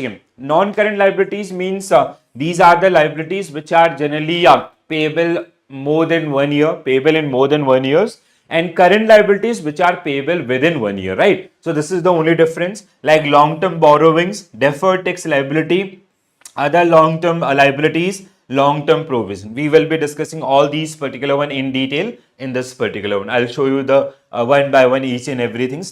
Current liabilities, which include short-term borrowings, trade payables or bills payables, other current liabilities, and short-term provision. So these are the part of equity and liabilities आपका of a company. Now when it comes to assets, so assets which include again two type of asset, non-current asset and current asset. So when it comes to non-current assets, their benefit will be long term. Like let's say we purchase a machinery whose useful life or economic life is 10 years. So tell for next 10 years that asset will be part of your, or that machinery will be part of your balance sheet asset side. We purchase some patent, so that will be part of the lifetime of that particular company's assets there. So it will be part of this one. Okay? So we have fixed asset, tangible, intangible. Everyone know the differences here. Capital in working progress. Okay? Intangible asset under development. Some research and development is going on, right?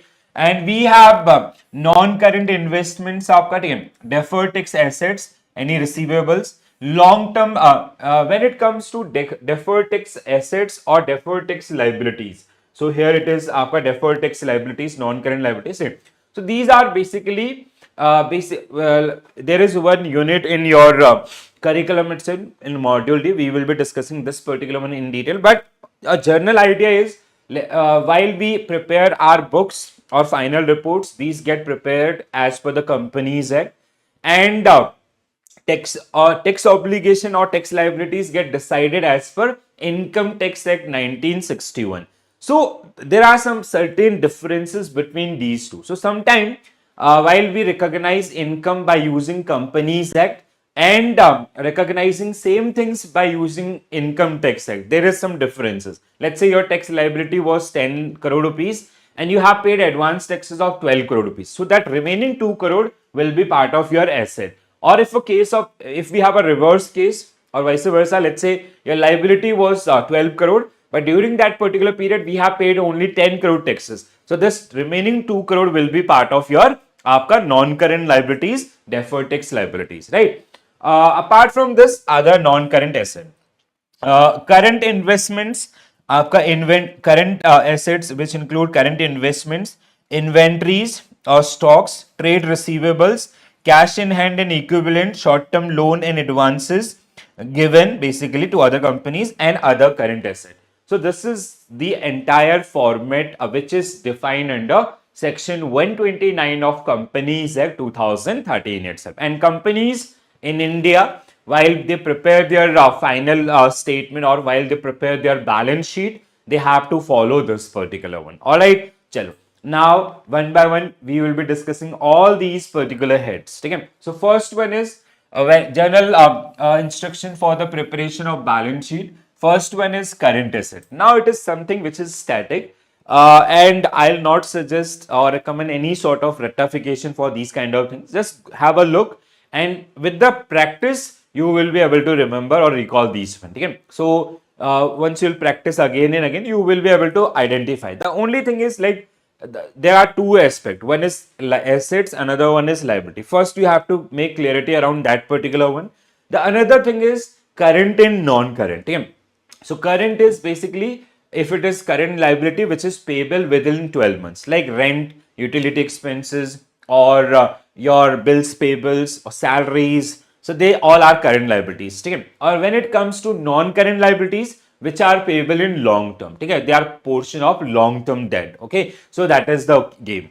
So when it comes to current asset, okay, so current asset classified as current asset, they meet any of these, like expected to be realized, sold and used in the normal operating cycle, that means within 12 months of that particular period. Held for trading, securities held for trading, that is called again. Realized within 12 months after reporting date, cash or equivalents again, and other are non-current asset. Okay? Other than non-current assets, so they generally part of this one. Operating cycle, working capital, it is known as. Okay? So time from acquiring assets from processing to realization is in cash. If unclear, assume to be 12 months. Okay? So operating cycle means your cash to cash cycle. Okay? Let's say we purchase raw material and we send it for manufacturing and we sell them and then we receive. So this is your operating cycle. Okay? So 12 months, that is the maximum period, and if it is realizable within that particular period, that will be part of your operating cycle. Okay? Current liabilities classified as current if they meet any of these, like expected to be settled in normal operating cycle, means within accounting period again, or that operating period. Held for trading आपका ठीक है, settled within 12 months, no unconditional right to be deferred settlements for the 12 months or plus. Okay, other non-current liabilities. Then we have trade receivables, okay, bills receivables, okay, amount due for goods and services sold in normal business. We have trade payables. Okay, so trade receivable is your current assets and trade payable is your current liabilities. Amount due for goods and services purchased to normal businesses. Okay, note to accounts, it is something like if you want to give explanation around that particular things. Okay, certain disclosure must be made in this particular one. As I gave you an example of inventory valuation. Okay, we have a stock of let's say 10 crore rupees. So by which method we have accounted that particular one? What was our opening stock? What is our closing stock? That you have to disclose in this particular one. And even for the investment or this held for trading or held for maturity, these kind of investment also, right? The another one is share capital disclosure requirement when it comes to share capital, the owner's money in that particular business. So first one is basic details. So number, amounts, authorized shares issued, authorized capital, issued capital, subscribed capital, and par value of shares or face value of shares, which is normally 10. The another one is आपका reconciliation, share outstanding at beginning and end of the reporting period. What was the number of shares at the beginning, or what is the आपका number of shares at the end of the financial year or accounting year. Right and restrictions include dividend distribution and capital payments limit. Holdings आपका share held by holding or ultimate holding company, subsidiaries, associates, or by shareholders with over 5% holding. So you have to prepare a special note for these one. Reserve shares under options, contract, and commitment for sale, disinvestment with term and amounts आपका, if there are some reserve shares, where we do have these kind of activities, where we have already build a contract with some other parties and all, so that also have to discuss. Past 5 years data आपका, fully paid up share issued without cash payments, fully paid up bonus shares issued, and shared bought back or buyback of shares.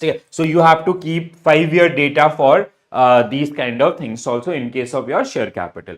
Convertible securities, term, type, and earliest conversion date. Okay, so convertible securities which can be converted into equity, like we have preference, preference, convertible preference shares, or we have debentures, convertible debentures and all. Okay, so if any, you have to disclose them. Call unpaid आपका ठीक है aggregate value. So call, that call money which is due to the which is owed by the prospective investors to the company. So that generally comes under forfeited share if they did not make that payment. So we have to apply the forfeit. So amount originally paid up आपका. So this is something आपका around the share capital, right? Next one, reserve and surplus. When it comes to reserve and surplus, it include your capital reserve.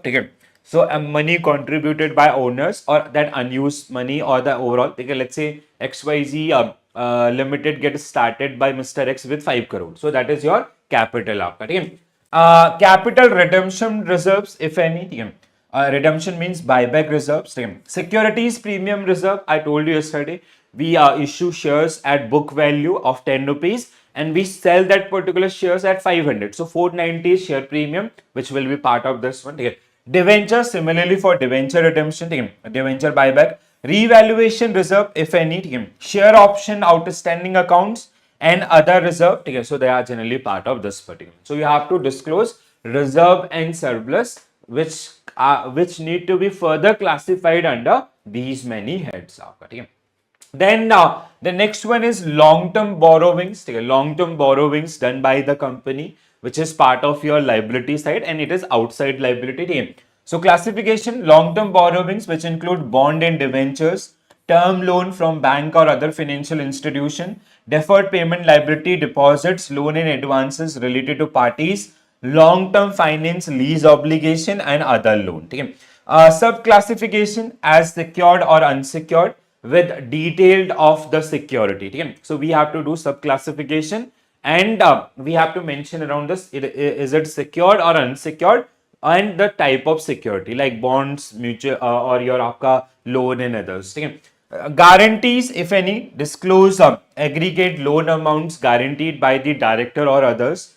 Bond and debentures detail include interest rate, redemption, conversion, particulars in descending maturity orders. For installment, maturity date is the first due date.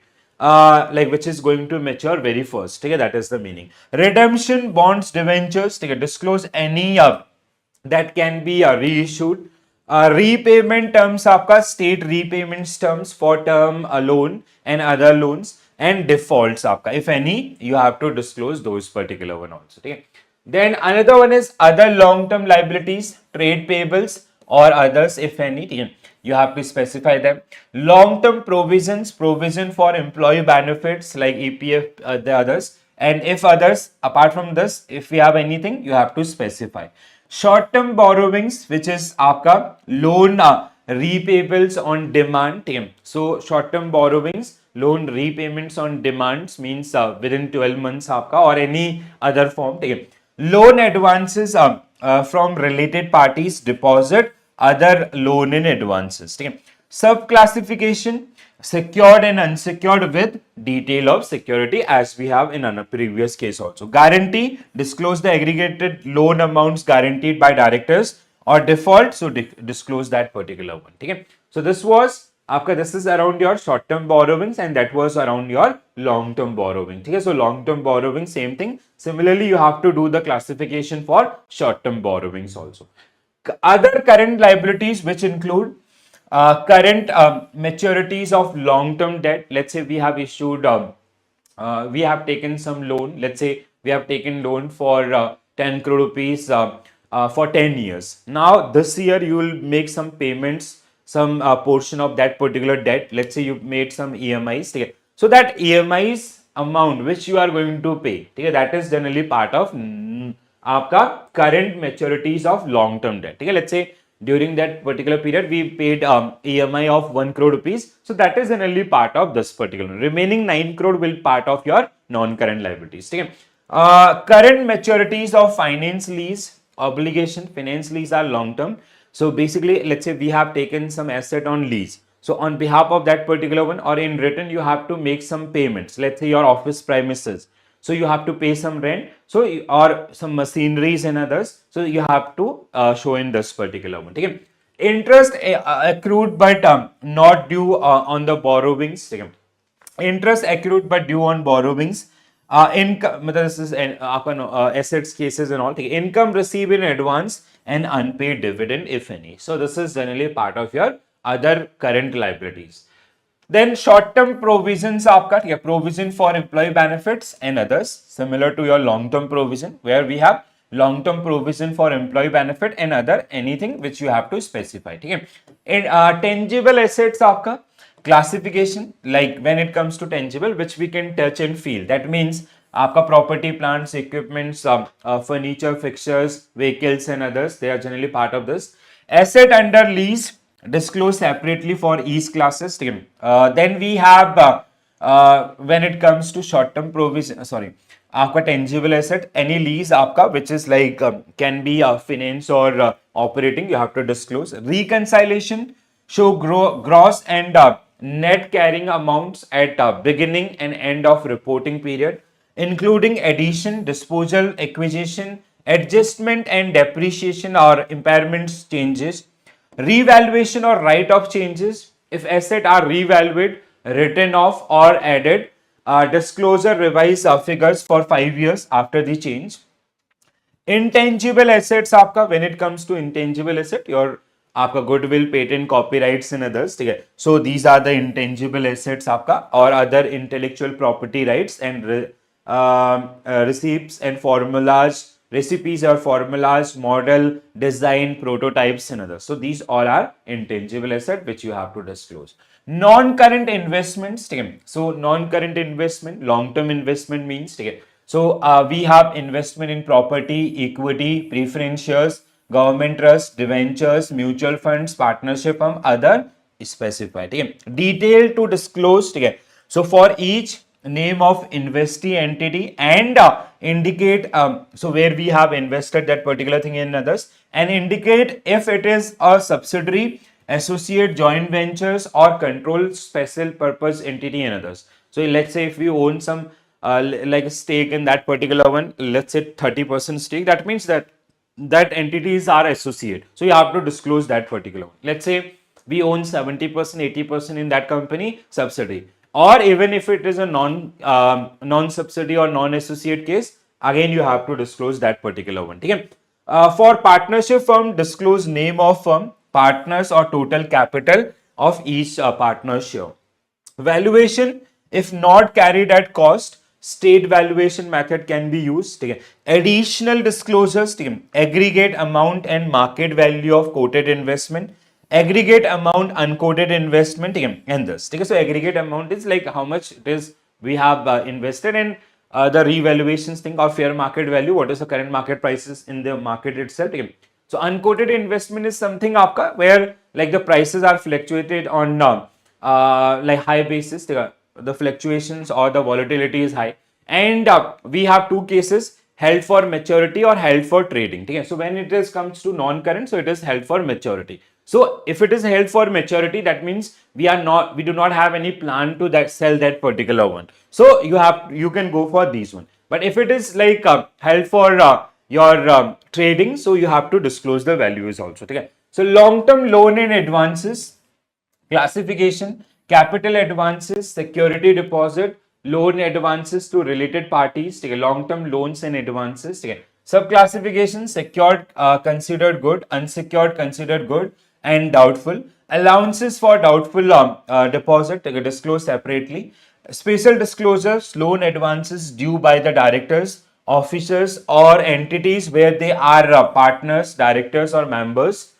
Other non-current assets आपका, ठीक है, classification, we have long-term trade receivables, ठीक है, and other specify if any, ठीक है. Such classification of trade receivables, ठीक है, sorry, subclassification of trade receivables, secured considered good or unsecured considered good or doubtful, ठीक है. Allowances of doubtful assets, disclosure separately for this one, similar to this. ठीक है. So long term loan and advances और आपका non current asset, other non current asset which include these particular one. ठीक है, you do not have to do anything, you do not have to go for any sort of ratification because that is completely waste of time. You just one study is required, just build your understanding. If you'll analyze these all things now, it is something around your that current and non-current things or assets and liabilities thing. That's it. Again, so the other one is current investment. Current investment with investment in equity instruments, investment in preference shares, investment in government securities and others, investment in debentures, investment mutual funds, similar one. So one side we have this is held for trading and that is held for maturity. That is the only difference. Okay? We have investment in similar securities, but these are open to sale. Whenever during that particular period we'll get the fair prices, we'll sell them. Okay? That is your current. But when it comes to non-current, we are assuming that we'll be keeping those particular one for till the maturity itself. Okay? Inventories आपका classification, raw material, work in progress, finished good, stock in trade and others. Goods in transit, take a disclose under the relevant subhead. Valuation, state the mode of valuation. ठीक है, it can be FIFO or weighted average cost method. ठीक है, trade receivables, overdue receivables and sub classification. Overdue, disclose amount outstanding for over 6 months and secured or unsecured, or if any doubtful, you have to specify. Allowances for doubtful asset, disclose separately. Special disclosure, debt due by director or this. Similar. Cash or equivalents आपका team classification, balances with bank, check draft on hand, cash on hand and other, if anything specified. Again, earmark balances such as unpaid dividend or you have to disclose separately. Restricted balances, balance with bank held as margin money, security or under commitment to the disclose separately.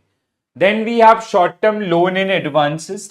So classification, loan advances, related parties and others. Similar to this, sub-classification, secure, unsecured, doubtful, provision आपका separately. ठीक है, आपका disclose. Other current asset, including all current asset not fit in other categories. Contingent liabilities and commitments. ठीक है, contingent liabilities which may occur or may not, which is like it is kind of a guarantee which is provided by or taken by the company. Okay? So claim not acknowledged as debt, guarantees or other contingent liabilities. Commitments, estimated unexpected capital contract, uncalled liability on shares and other commitments.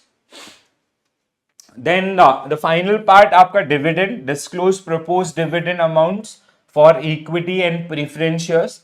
Then we have pre-shares amount and arrears on cumulative preference shares separately.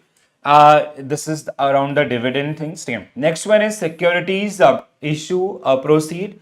So if funds raised for a specific purpose remain unused in the balance sheet, disclose how to utilize the amount have been used and invested. Whenever we come up with the IPO, so let's say we are coming with an IPO of 5,000 crores. So where we are going to use that money, that we have to disclose in our prospectus documents. So if that money is unused, so you have to disclose now the remaining amount where we are going to invest in others. Then we have final one आपका realizable value of an assets.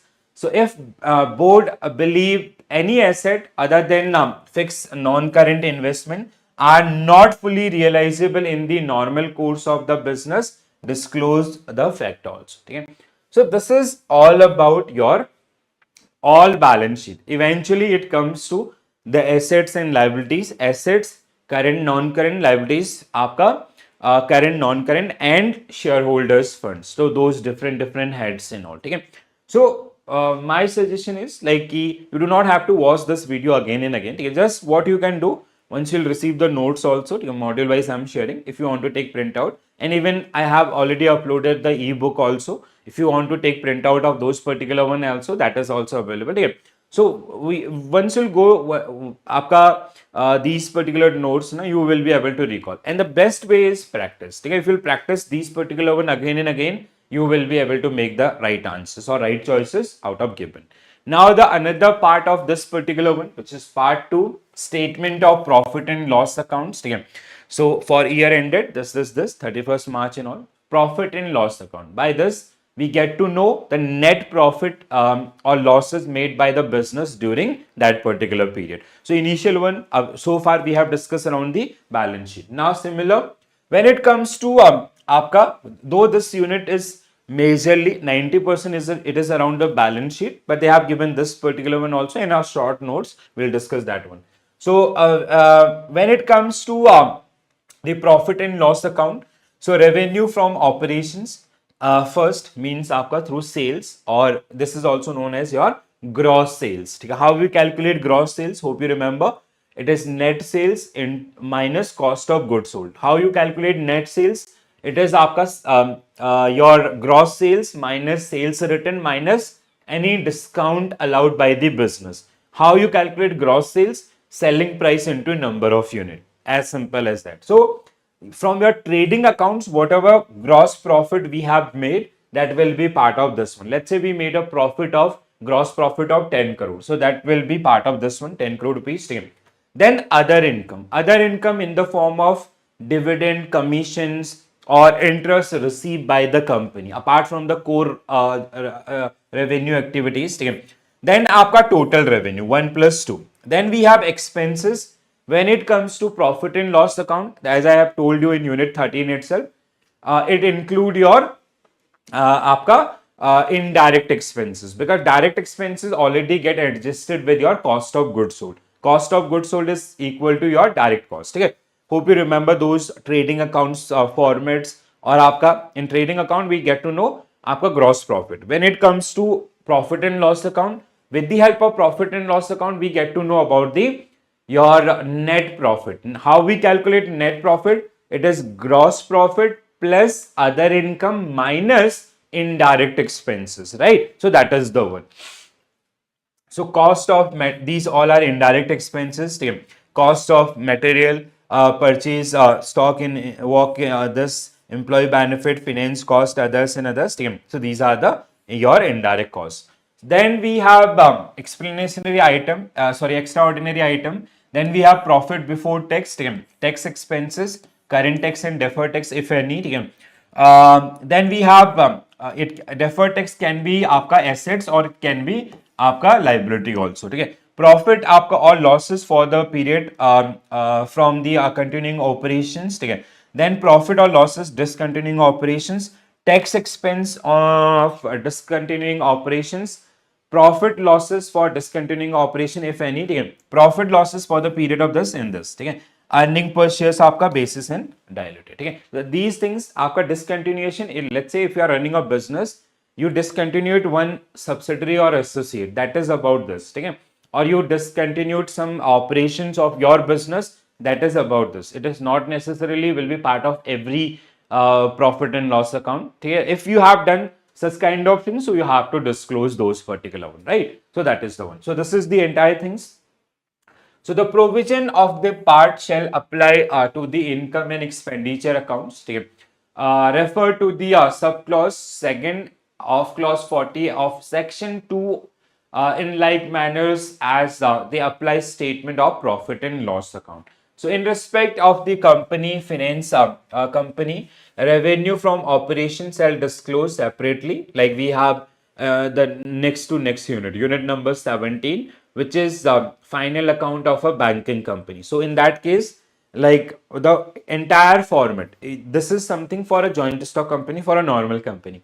But for banking company, we will be discussing separately, because they, as a banker or as a bank, we have to prepare our balance sheet as per RBI guidelines, which is given under section 29 of BR Act 1949, Form A 12 schedules, Form B profit and loss account. If you come there na, schedule 13 and 14 income, आपका 15 and 16 expenditure, then आपका profit and loss account. So they do have a different set of format to prepare their final accounts. But in case of a normal company, this is the situation. Okay? So we have sale of products, sale of services, other operating, and minus आपका less minus excise duty. In respect of finance company, interest and आपका other financial services. ठीक है, so in interest income schedule 13 and आपका other income schedule 14. ठीक है, then आपका 15 and 16 आपका expenses, interest expended which we have paid to the depositors and other expenses like operating expenses and all. So that is something which is given in this. Finance cost आपका, ठीक है, interest expense other borrowings, ठीक है, interest expense other borrowings, applicable net gain and others. ठीक है, other income आपका interest income, dividends, net gains and others. These we have discussed in our previous one only. ठीक है, additional information like employee benefit. Let's say company showing we have given this much of employee benefits. So by which method, in which securities we have invested that particular one and others, everything you have to define. Okay, ESOP and others. Then we have like these are the continuation where we have paid that particular amounts or expenses. Okay. Manufacturing companies, raw materials and others. And in case of concern having a work in progress, so the expenditure incurred on following item you have to show separately. Okay. So this is the one. So this is something around the profit and loss account. Income and expenditure statement normally known, and it is differ from company or the business type to business type. Okay? In case of banking, we have different format. For a normal company, let's say for a chips manufacturing company, it is different. For a service providing, other service providing like hotels and others, it will be different because their sources of income and expenditures are different. So that's why we do not have to worry around these things. Okay? So dividend, and there are few things which are common, so they have given in this case. Okay? Now, impact of Indian accounting standards on financial statements.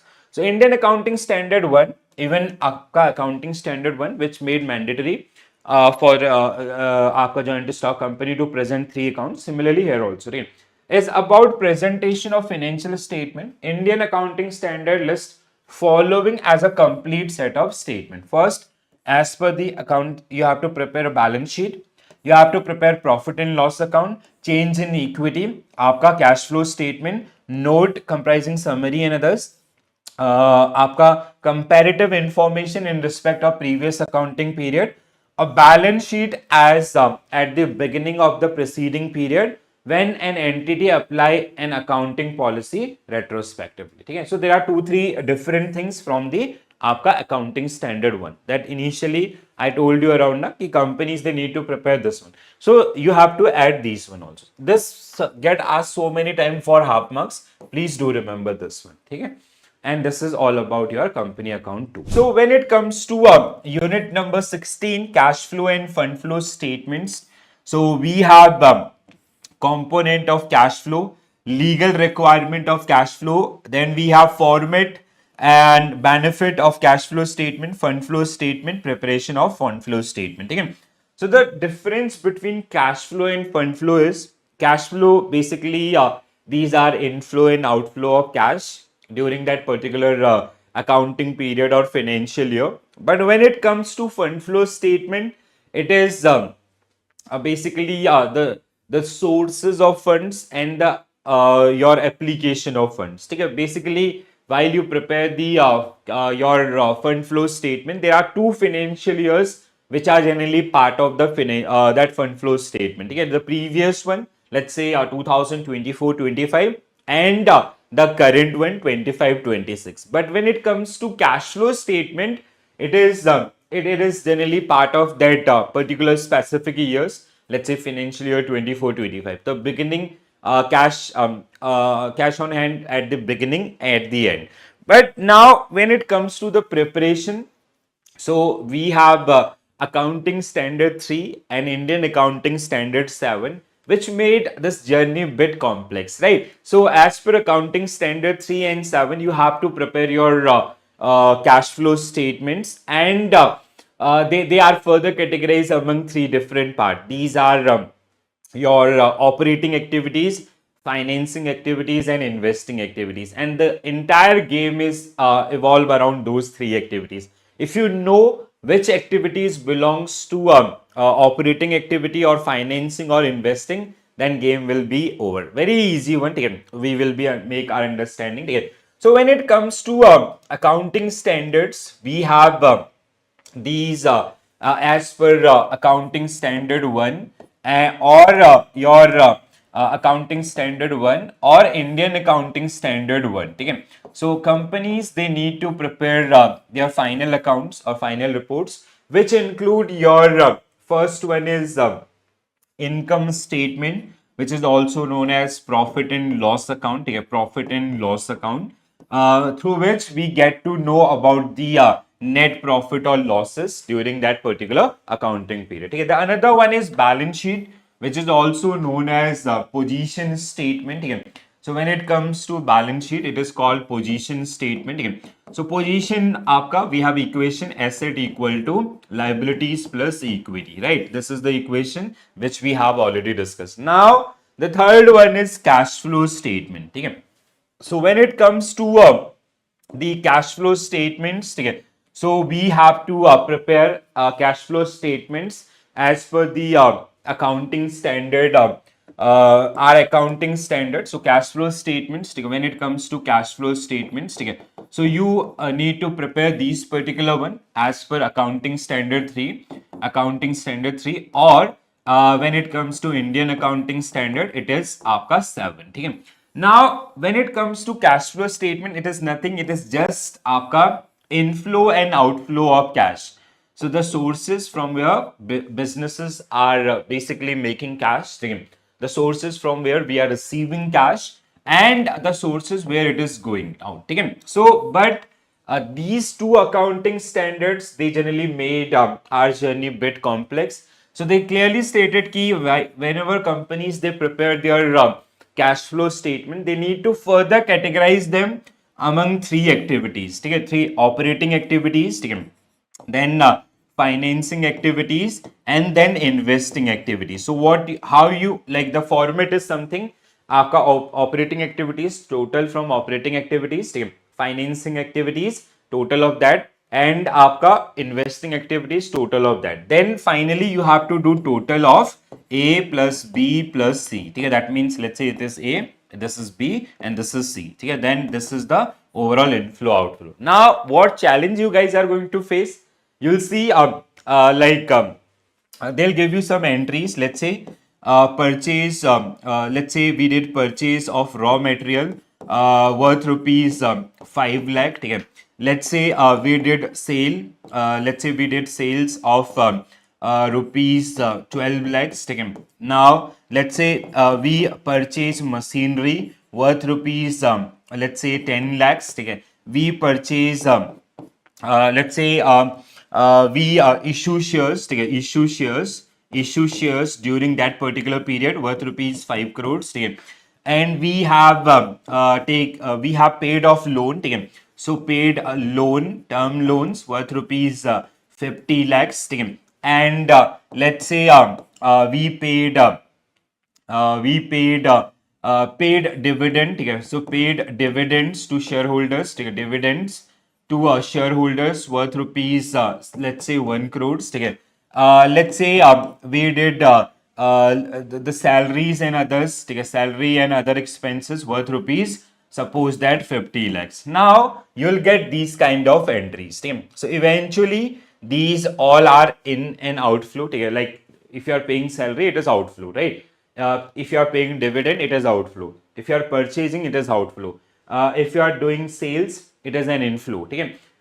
If you are purchasing machinery, it is an outflow. If you are issuing shares, it is an inflow. If you are paying term loans, that means it is an outflow. This is not the challenge. The real challenge is like a purchase of machinery comes under which category. So that is the one. Now, how examiner will ask you questions? There will be three type of questions. One, type 1 is there is a business XYZ Limited, during that particular period they purchase machinery worth rupees 10 lakh. So or like which of the following is cash flow from investing activities? Which of the following is a cash flow from investing activities, operating activities, or financing activities? Half marks question. Then another one is when the another set of questions which they asked in my session also together. The question was, they generally give one table. So this is like one side they mention around the operating activities, financing activities, investing activities. This side we got these particular entries. Okay? Now what we have to do, we have to match this particular one, and we got 2 marks for that particular one. Okay? I even still remember that one. That was the 100 number questions. After last question for 2 marks. So this was the question. Now the third type of question will be, they'll give you amount. This is the amount aapka. This is the case study which is given in your question itself. Now based on this given information, you have to calculate cash flow from investing activities, or cash flow from operating activities, or cash flow from financing activity. The outcome is, first we need to know what comes under operating activity, what comes under financing activity, what comes under investing activity. If you have that much of clarity, so you will be able to solve each and every single question correctly, right? So now let's say, when it comes to operating activities, these are core revenue generating activities, which is something somewhere around sale and purchase. Okay? Current asset and current liabilities changes. Financing activities, they make a changes in overall equity and debt of that particular company. Liability means outside liability. Okay? So then third one is investing activity. So where we are investing in productive capacity of that particular business. Let's say we open one another office. That means we purchase property, plants, equipments, or any patents, goodwill, okay?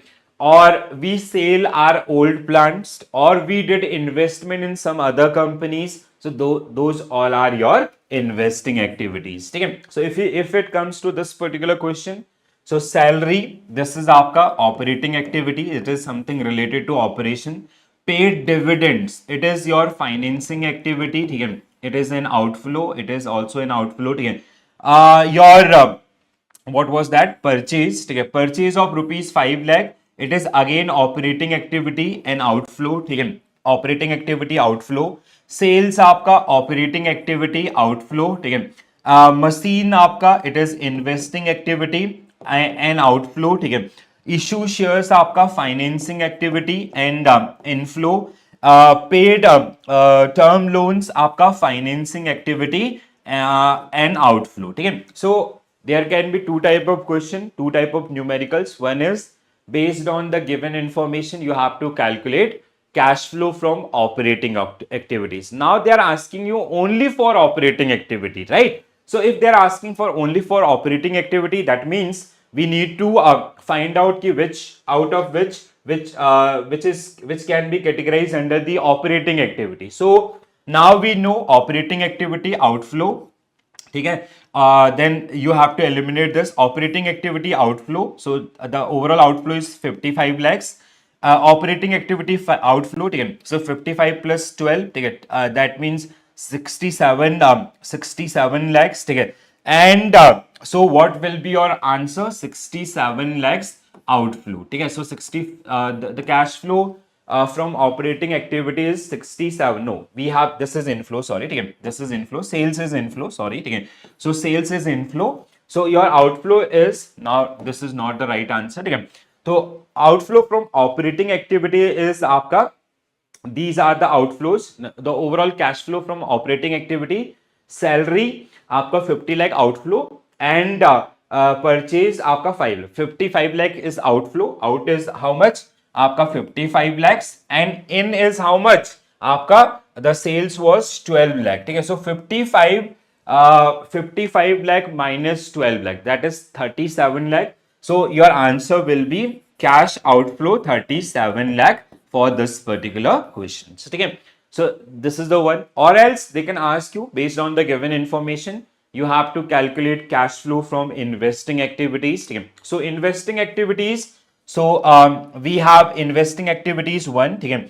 Only one investing activity, that is an outflow. Okay. So your answer will be an outflow of 10 lakh rupees from investing activities. If they ask you to calculate on financing activity, so we have three entries. One is outflow 1 crores, inflow 5 crores and outflow आपका 50 lakhs. ठीक है? So your in is how much? आपका in is 5 crores through shares issue, and out is आपका dividend plus आपका term loan 1.50 crores, ठीक है, 1.50 crores. So your answer will be cash inflow, ठीक है. So financing activities cash inflow how much? 3.50 crore. This will be your answer. Okay, so this is the things or this type of understanding you have to prepare while you prepare for JAIB AFM or आपका examination. ठीक है, they are not going to ask you the form, the what is the format things and others. That is not part of this, but this is something which is uses, and actually you are going to face these kind of questions based on your cash flow statement. Let's start the discussion, and we will be talking around all these things, right? So first statement aapka, please quickly go through this one. So the statement of cash flow refer to changes in company's cash and equivalents from one to next year. Okay. So opening at the end, okay. The cash flow will record a company's inflow and outflow of actual cash and equivalents. Okay. A cash flow investments a cash flow statement is a financial statement that summarize the amount of cash and equivalents that entering and leaving a company. So that is the all about your cash flow statement. Okay? So now they made some challenges, okay, when it comes to accounting standard 3 and Indian accounting standard 7 provide detailed guidelines for providing for preparing or presenting your cash flow statement. As per these standards, entities need to provide detailed guidelines for preparing cash flow statements along with the presentation and disclosure of cash flow information. Okay? So as per these accounting standards, companies, while they present or prepare their cash flow statement, they need to further categorize among operating activities, financing activities, and investing activities. Okay? This is the one, right? So these are the three type of activities. So basically, accounting standard 3 and 7, they made our journey a bit difficult. So when it comes to operating activities, these are core revenue generating activities. Like it is something related to our day-to-day operations, okay?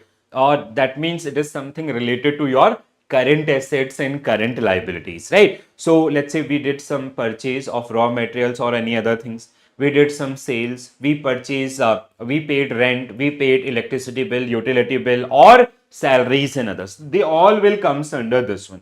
Now, one thing you have to remember from this one, because people, they get confused about that one many times. If you are receiving dividends, okay? So if you are receiving dividends, if dividend is coming in, so that will be part of operating activity. If your company is paying dividends, okay, if the money is going out, that will be part of financing activities. Please do remember this. Apart from this, like let's say if you paid some commission or you paid premium for insurance, you receive claim, everything is part of your operating activity. The another one is investing activities, so where we are making some sort of investment in our existing business. Like let's say we purchase a machinery to enhance the capacity, we purchase or procure one patent of any XYZ product. So purchase, आपका purchase of property, plants, equipments, goodwill, copyrights, patents, all comes under this. And even from proceed of sale of these particular item, like we sold one a patent to someone else, or we sell the machinery or existing plant, so that will also come under this. Along with that, if you are in making some investment in other companies, let's say you have given loan of 10 crore rupees to ABC company, let's say we are XYZ company, okay? We have given loan to ABC company, so that will comes under investing, where investment is basically where we have some economic benefit with those particular expenses. Even if you are making investment in your assets, fixed asset, or else you are making investment in some other company shares, or you are giving loan to them. So that is generally part of this one, inflow and outflow. The third one is financing activities. When it comes to financing activities, they directly impact your equity and liability. Okay? They'll make an impact on equity and liability. Okay? So how they'll make impact on equity and liability. Okay? So these are basically financing sources. Let's say we issue shares. Okay? We have issued shares. So that means your equity will increase worth rupees 5 crore. So your equity will increase by 5 crores. We have taken a loan. We have taken a loan from bank worth rupees 1 crore. Your liability will increase by 1 crore. Or the reverse cases, you did buyback of shares. That means your equity will come down by that particular point. You have paid off loan, so that will come down by this one. So they are generally part of this particular one. Okay? So before coming to the these or the categorization and all, so there are some accounting standards requirements. Let's have a quick look. Okay. So accounting standard 3 and accounting standard 7, which provide detailed guidelines for preparation of cash flow statement. They have categorized this aapka this. Okay. Two methods are used. One is direct method. I'll let you know about the direct methods, which is also known as gross method, where we are generally, while we preparing the cash flow statement, we are doing total of aapka in and out. Okay? So that is aapka also known as gross method. Okay? And indirect method aapka, which is also known as net method, where we are doing the adjustment. What is the outcome? Let's say we purchase 5 lakh rupees raw material, we sell 7 lakh. So we will add only 2 lakh rupees in case of your aapka outside outflow aapka 2 lakh rupees. In case of while you prepare cash flow statement using gross method, again, where what you will do, aapka 5 lakh rupees out and 7 lakh rupees in. But in case of net method, you will mention only 2 lakh rupees, that is your insight. Again. So accounting standards for this key points, which are cash flow, this methods things will discuss with the operating activity also. Okay. I'll give you example also. Okay. Cash flow include movement between cash and equivalents, which are part of cash management. Okay. A single transaction may involve differently classified as cash flow, like loan, repayments, interest and others. Okay. Like loan is आपका financing activity inflow. Okay. Repayment आपका repayments, it is financing it is inflow, sorry, and it is आपका repayment of interest, it is outflow, sorry, capital is inflow basically, that is also liability. Operating cash flow indicate an entity ability to sustain operations and investment. Investing cash flow is the fixtures and others. Financing cash flow help predict future capital claims. Foreign currency cash flow are recorded using the exchange rate at the transaction date, आपका which consists within the accounting standard 21, okay, which deal with the Indian accounting standard 21, which deal with the foreign exchange transaction or not. This is kind of a summary with whatever we have discussed so far. Okay. Now the real game will start from here. Now you have to be very careful and please pay your attention for next 10 minutes. So when it comes to this format is going to help you. Okay. So actually this is a kind of a format. Okay. So how we need to prepare the cash flow statements. Okay. So we have three type of activities. One is आपका operating activities. When it comes to operating activities, like cash receivable from, these are core revenue generating activities of the business. Cash received from customers, cash paid to employees and suppliers, cash generated from operating activities, any profit, dividend received, interest received, interest paid or taxes paid during that particular one. Then the total of operating activities, cash flow from investing activities, purchase of machinery, proceed from sale of machinery, or purchase of property, plants, equipments, goodwill, or proceed from sale of these one, and even investment in other companies or sale of investment. Proceed from capital contribution, we issue shares, that is capital contributions. Proceed from loan, we took a loan, payment of loan or buyback of shares. Then you have to add all these particular one. This is the kind of a format. This you will be able to make an understanding just going through this. So first we will be going through one by one all the three type of activities. So very first one is operating activities. So as I said, these are the principal revenue generating activities of an organization other than activities which are included in investing and financing. Any cash flow from current assets and current liabilities. Okay? This is related to this. Now this list is kind of a Brahmastra for all of you. Okay? So you have to build your understanding around all these things and please try to remember these ones. Okay? because it will help you to answer any question, if it is in case study form or if it is a half marks question. Okay? So operating activities, core revenue generating activities, which majorly include like cash received from sale of goods. We did some sales, we received, so it is inflow from operating activity.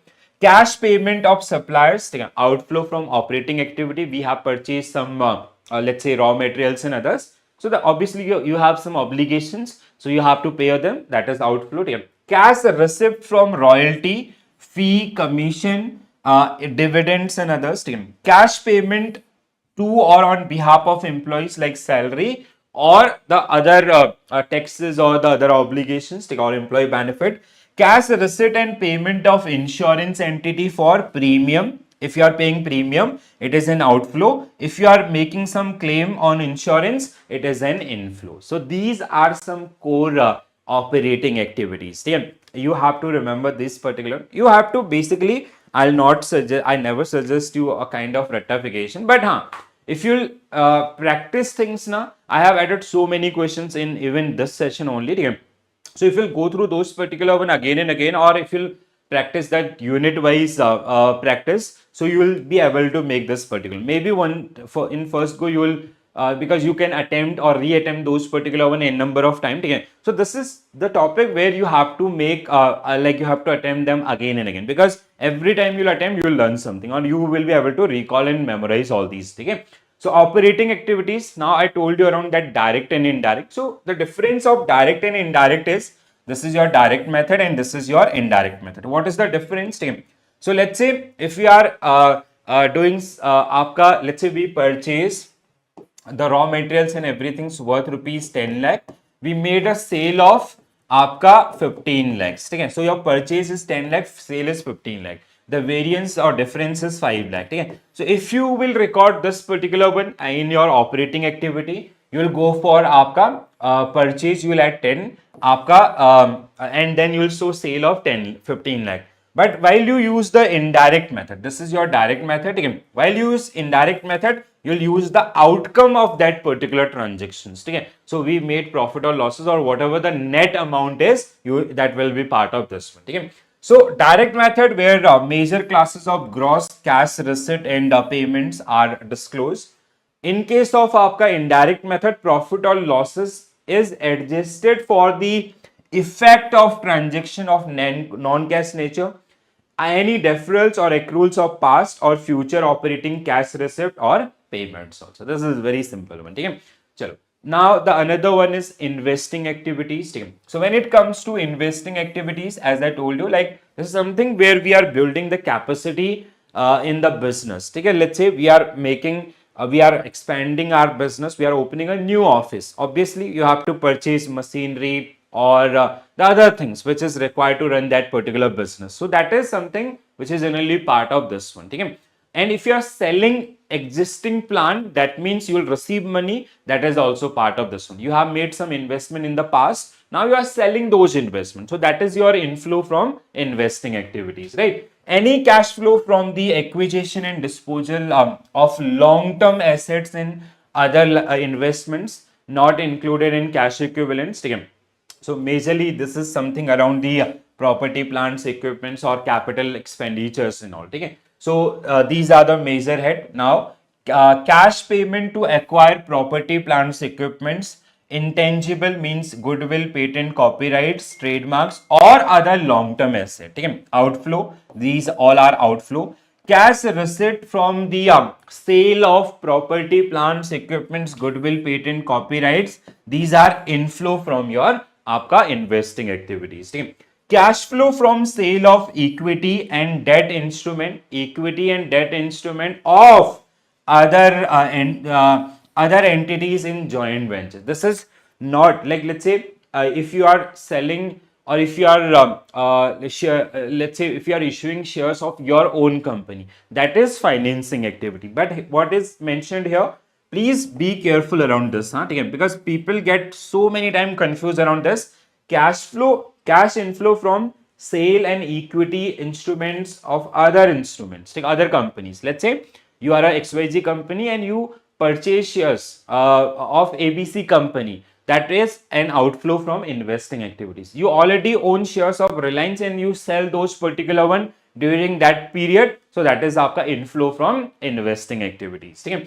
Cash advances and loan made to other parties. ठीक है? You have given loan to ABC company or some others, from where you'll get some sort of interest and all. So that is generally comes under this particular one आपका. ठीक है? So that is generally part of this one. Next one, the final one is financing activity. Financing activities, as I said, they made impact on the company's equity and overall liability. So let's say if you issue shares, your equity will increase. If you buy back shares, equity will decrease. You take a loan, bank loans, your equity, sorry, your liability will increase. Outside liability borrowings will increase.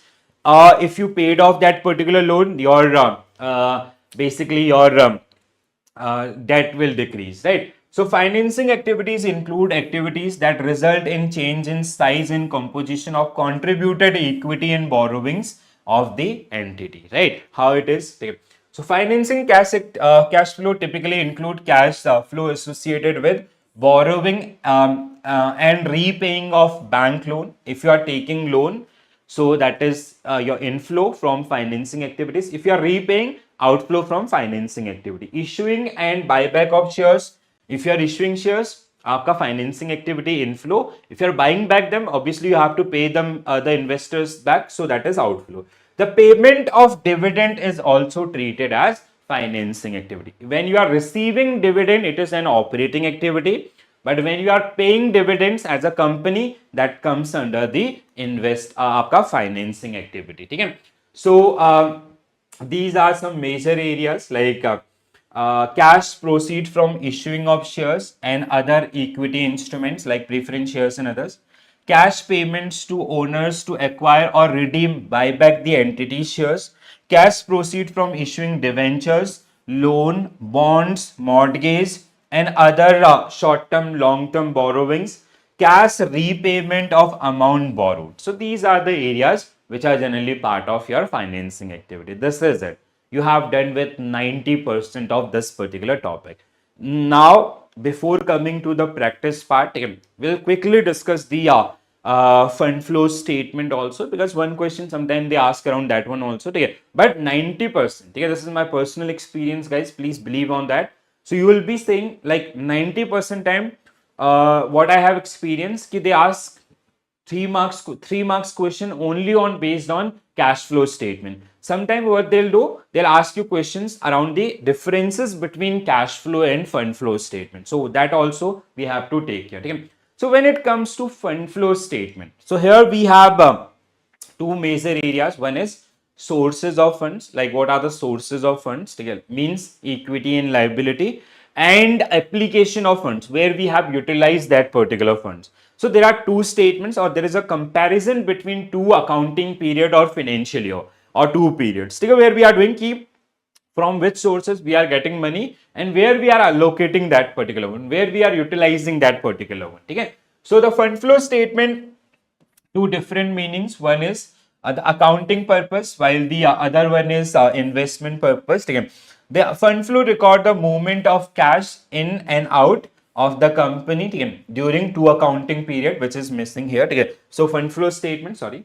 A fund flow statement is a financial document that analyze a company's balance sheet of 2 years to validate the movement of funds from previous year to current year. 2023-24 or 2024-25 and current year 2025-26. Okay? So how, like the what were the sources from where we get that money and where we have invested that one. Okay?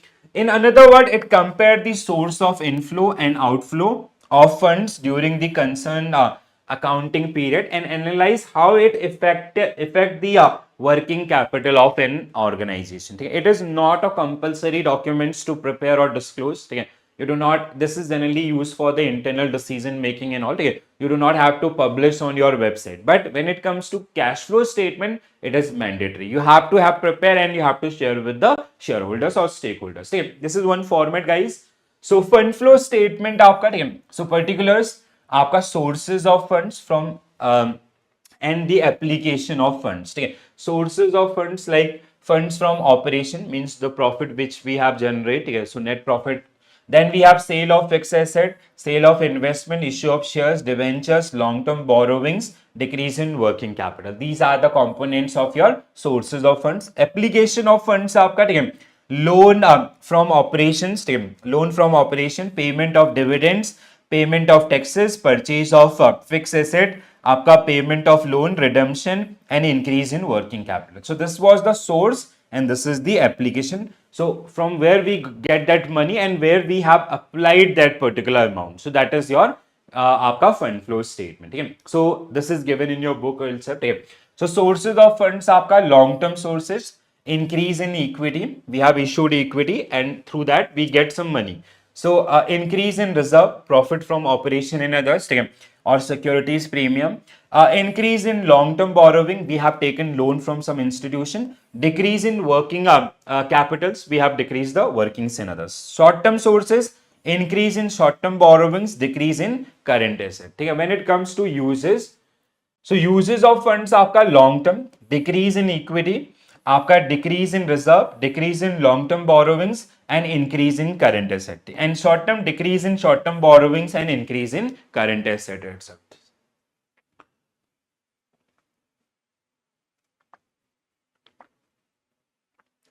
All right, guys.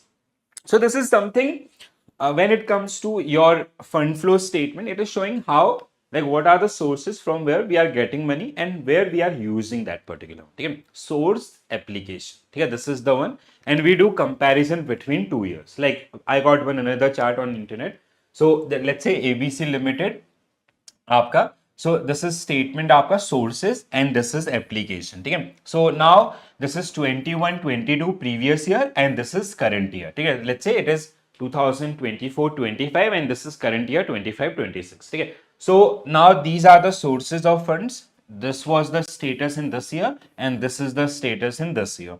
Application of funds, same. So this was the status in previous year and this is the current year status. So you are using this particular one to analyze the overall fundamentals of that particular business or using for the long-term decision making in the enterprise itself. Okay? So sources of funds, these are sources of funds like equity raise or long-term debt issued. We have issued shares or we have issued bonds, debentures through which we get money.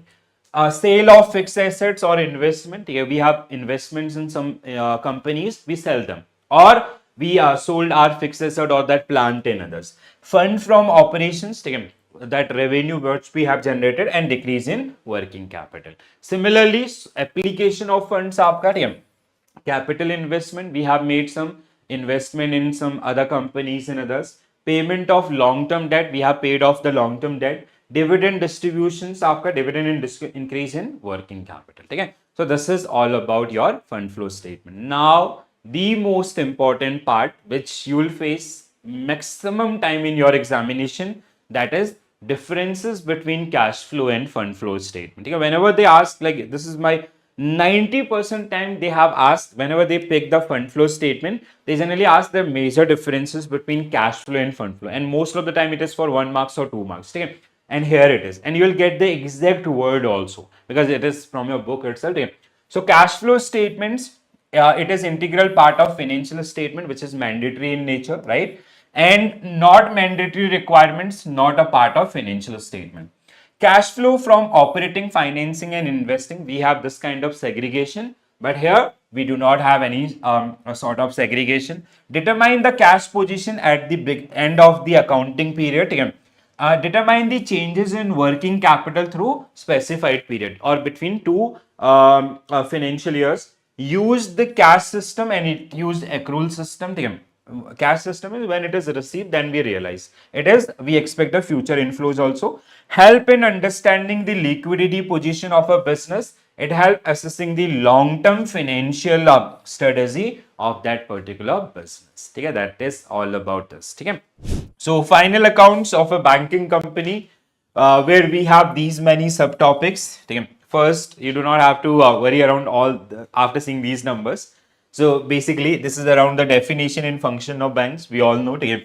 Requirement of banking company as account and audits. Then we have significant features of accounting system, principle of book accounts, preparation of final accounts. This is very important, right?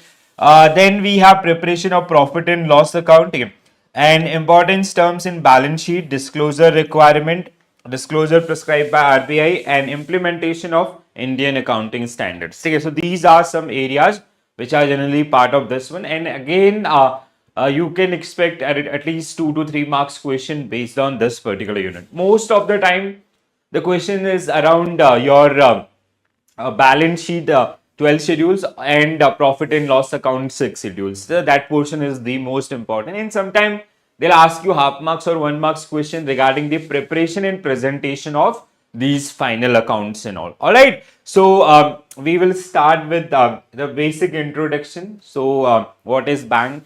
We all know. Okay. So bank is a financial institution, or is an basically it is an intermediary which generally deal with a process of borrowing for the purpose of lending, right? So that is the basic or the core meaning of banking business. Section 5 of Banking Regulation Act, which generally define the bank, like who will be bank and others. And PPB, we will be discussing all these particular things in detail. Apart from that, when it comes to the another portion आपका, ठीक है. So if you study the BCBS classification, so as per the Basel Committee on Banking Supervision, banking activities are further categorized among 8 different parts, like your retail banking, wholesale banking, payment and settlements, tradings and others.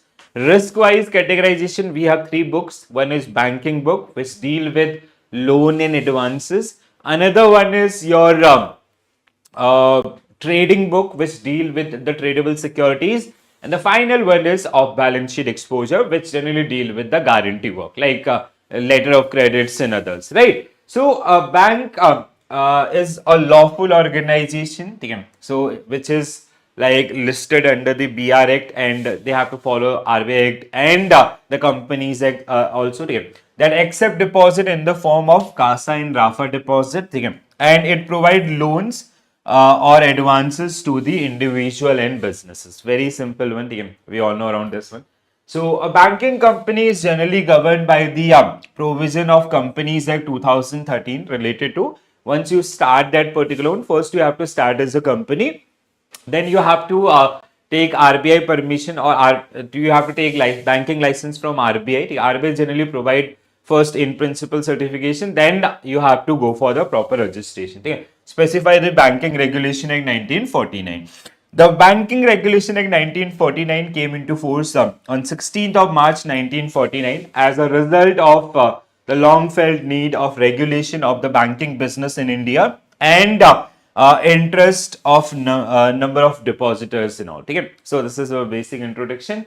So who is bank? So as per this BR Act, these are generally. Okay, so this is like something. A banking company means and include any company which carries out business or which transacts business in banking, business of banking in India. A banking company is generally governed by provision of Companies Act and BR Act.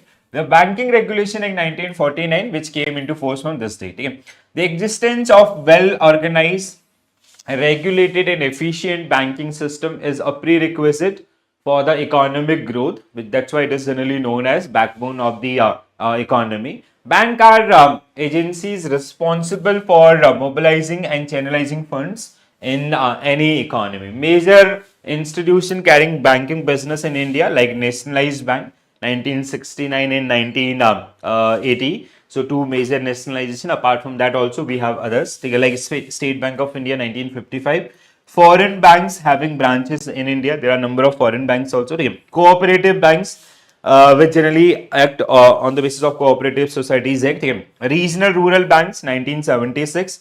Private banks, आपका small finance bank and payment bank 2015 onwards. So these are the different sort of or different type of banks which are presently running in India. Once we will go through the your INIFS unit number 20th or PPB. So where we have like the banking things, or the different types or their numbers and others, they are generally part of that one. So in AFM subject, like this is a kind of just an introduction, okay? And you do not have to worry around this. They never ask any question around these particular things, okay? So do not take any sort of burden for this one. Just like what is bank, we are generally trying to make understanding, okay? So bank will generally work as an intermediary, okay? Lenders, those who deposit money with banks, which is a liability product for the bank, okay?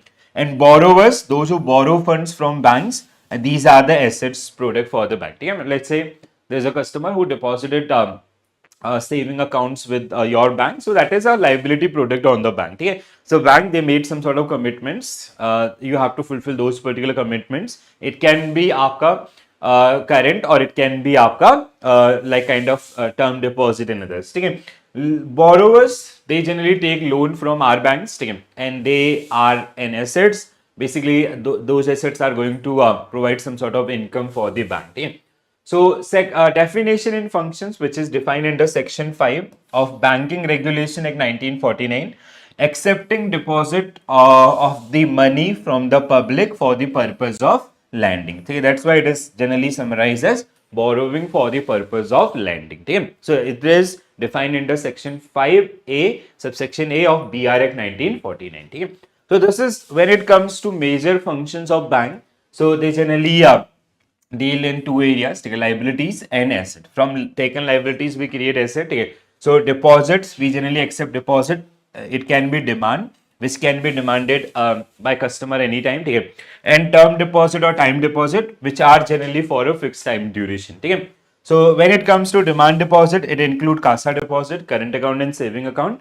And when it comes to your term deposit, it include RAFA deposit, fixed and recurring deposit. Okay? So from this taken money after the statutory reserves and all, we create assets, okay, that is mobilizing and channelizing of funds in the form of loan and advances. Okay? So cash credits, overdraft, discounting of bills, or any other short-term, long-term loans through which we are generally the difference after the interest difference between these two. The interest difference between these two is called NII, net interest income. So which is आपका your like let's say we have taken deposit or liabilities on an average your average liabilities suppose that at 5%, and you have created assets and your average assets आपका return or interest is suppose that 12%. Okay? So that means the difference between these two is your income, which is आपका 7%. Okay? So this is your NII, net interest income, it is called, right? So this is the business. A bank that generally work as a trustee, and they generally borrow money for the purpose of lending. Okay? So this is something which is generally part of our banking business. Okay? So this was a basic introduction of your banking system. Now the core thing will start from this particular slide. Okay? So now the final account of a banking company. Now onwards, things are important. So when it comes to a normal company, they have to prepare their accounts. Normal company means any आपका joint stock business. Okay? So they have to prepare their final accounts as per section 228 and 229 of Companies Act 2013. But when it comes to banking company in India, they have to prepare their final accounts as per section 29 of Banking Regulation Act 1949. Okay? So they have to prepare their final accounts in accordance to this particular one. So the format and others, that is generally provided and prescribed by the RBI itself. So that is then something like when it comes to as per this particular act, we have Form A, which is related to आपका balance sheet, which is also known as performa balance sheet. And Form B, when it comes to Form B, which is आपका related to profit and loss account. It is related to profit and loss account. So in Form A, we have overall, when it comes to the overall numbers, we have 12 schedules which are generally part of Form A, and 6 schedules which are generally part of Form B, right? So this is something आपका which we are going to discuss. So like out of this, your liabilities and capital, liability plus capital, which include 5 schedules, remaining assets आपका 7 schedules. And here आपका that means 12th schedule. 13 and 14 is interest income, 15 and 16 is interest expense, and 17 is profit and loss account. Okay? And the 18th one is note to accounts. Okay? That generally comes under this one. Okay? That we are going to discuss in this particular session. Now, the format and the format and the things, if you'll open, so these are generally prescribed by RBI, and every banking company, they have to follow these particular one, and then they have to conduct the audits on these particular documents, as I told you in previous module also. Okay? Section 30 subsection 1 or section 30 subsection 1 subsection B around the special audits. Okay? And the publication of reports or submission with RBI, with registrar office, and publication in newspaper, inspections, all these comes under the preview of RBI itself, right? So let's go through these particular one quickly. So preparation of final statements or and accounting dates under section 29 of Banking Regulation Act 1949. They generally comes under this. Dates means आपका now, earlier we used to have that calendar period 1st to 31st December, 1st January 31st December, but nowadays आपका similar to financial year, like 1st April to 31st March. Okay? So the activities and during this particular period, and financial statement which include your profit and loss account, okay, and your balance sheet. Okay? Balance sheet, these generally comes under this. Form A, performa balance sheet, and Form B, which is your performa profit and loss account. Okay? So a company registered under Companies Act 2013 is required to present its financial statement like balance sheet and profit and loss account in the format laid in third schedule of Companies Act 2013. It is about the normal company, which we discussed during our unit number 13. But when it comes to a banking company, they need to prepare according to your Banking Regulation Act 1949, Section 2019. The government notified that account of a banking company shall be closed on 31st March. That means we have to follow that date is your 1st April to 31st March duration. BR Act 1949 give format of the banking regulation and profit and loss account, in which the account of bank should be presented, and this format is given in the third schedule of again we have third schedule of BR Act 1949, and section is 29. So it is under section 29 of BR Act. It is 29. RBI has issued guidelines to follow the new format, Form A, performa balance sheet, and Form B, performa profit and loss account, by all banking companies during their business in India. Okay? So every banking company, they need to prepare or present and report their final statements, means balance sheet and your profit and loss account, as for Form A and Form B, and the sequence is given under that particular one only, right? So section 29, when it comes to signatures, so this get asked so many times for half marks. Please be careful around these things. So when it comes to signature, after preparation of your final accounts like profit and loss account and balance sheet statement, so we'll be requiring signatures. After, in this particular case, in a normal company where we have more than 3 directors, we'll be requiring signature of 3 directors. But where we do not have 3 directors, or we have the number of directors are less than 3, in that case we'll be requiring आपका signature from all the directors, which is mentioned here. Section 29 of BR Act required the financial statement of banking company incorporated in India should be signed by the manager or principal officer of banking company, and at least 3 directors or all directors in case of the number is less than 3. Okay, that is the point. In case of a foreign banking company, are to be signed by the manager or agent of the principal office in India. The provision of section 29 also applicable to your RRBs and others type of banks in the country itself. Okay. Section 30, audits. This we have already discussed. Account must be audited by a person duly qualified under any law for a time being enforced to be auditors of companies. However, banking company, before appointing, reappointing or removing auditors, required to obtain the prior approval from RBI. Okay? So after preparation of your final accounts, you have to conduct audit on those particular documents. An auditor can be anyone who is defined as auditor by the companies law, section 227 of Companies Act.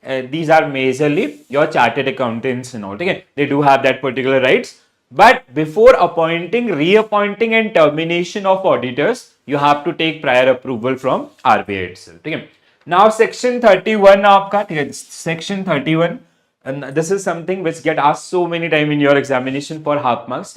So after auditing, you have to present 3 copies of balance sheet and profit and loss account along with auditor's report to RBI. Okay? You have to submit those particular documents with RBI within 3 months from the closure of the accounting period. That means 31st March. Okay? That means आपका April, May, June. So before end of June, you have to submit those particular documents with RBI. 3 copies of balance sheet and profit and loss account prepare under section 29 together with auditor's report under section 30 must be submitted to RBI within 3 months. Please do remember this timing from the end of the period or to the refers. That means 31st March 2024 or 25, 26, whatever it is. Section 31 now. Then we have publication of these particular one in financial jargons.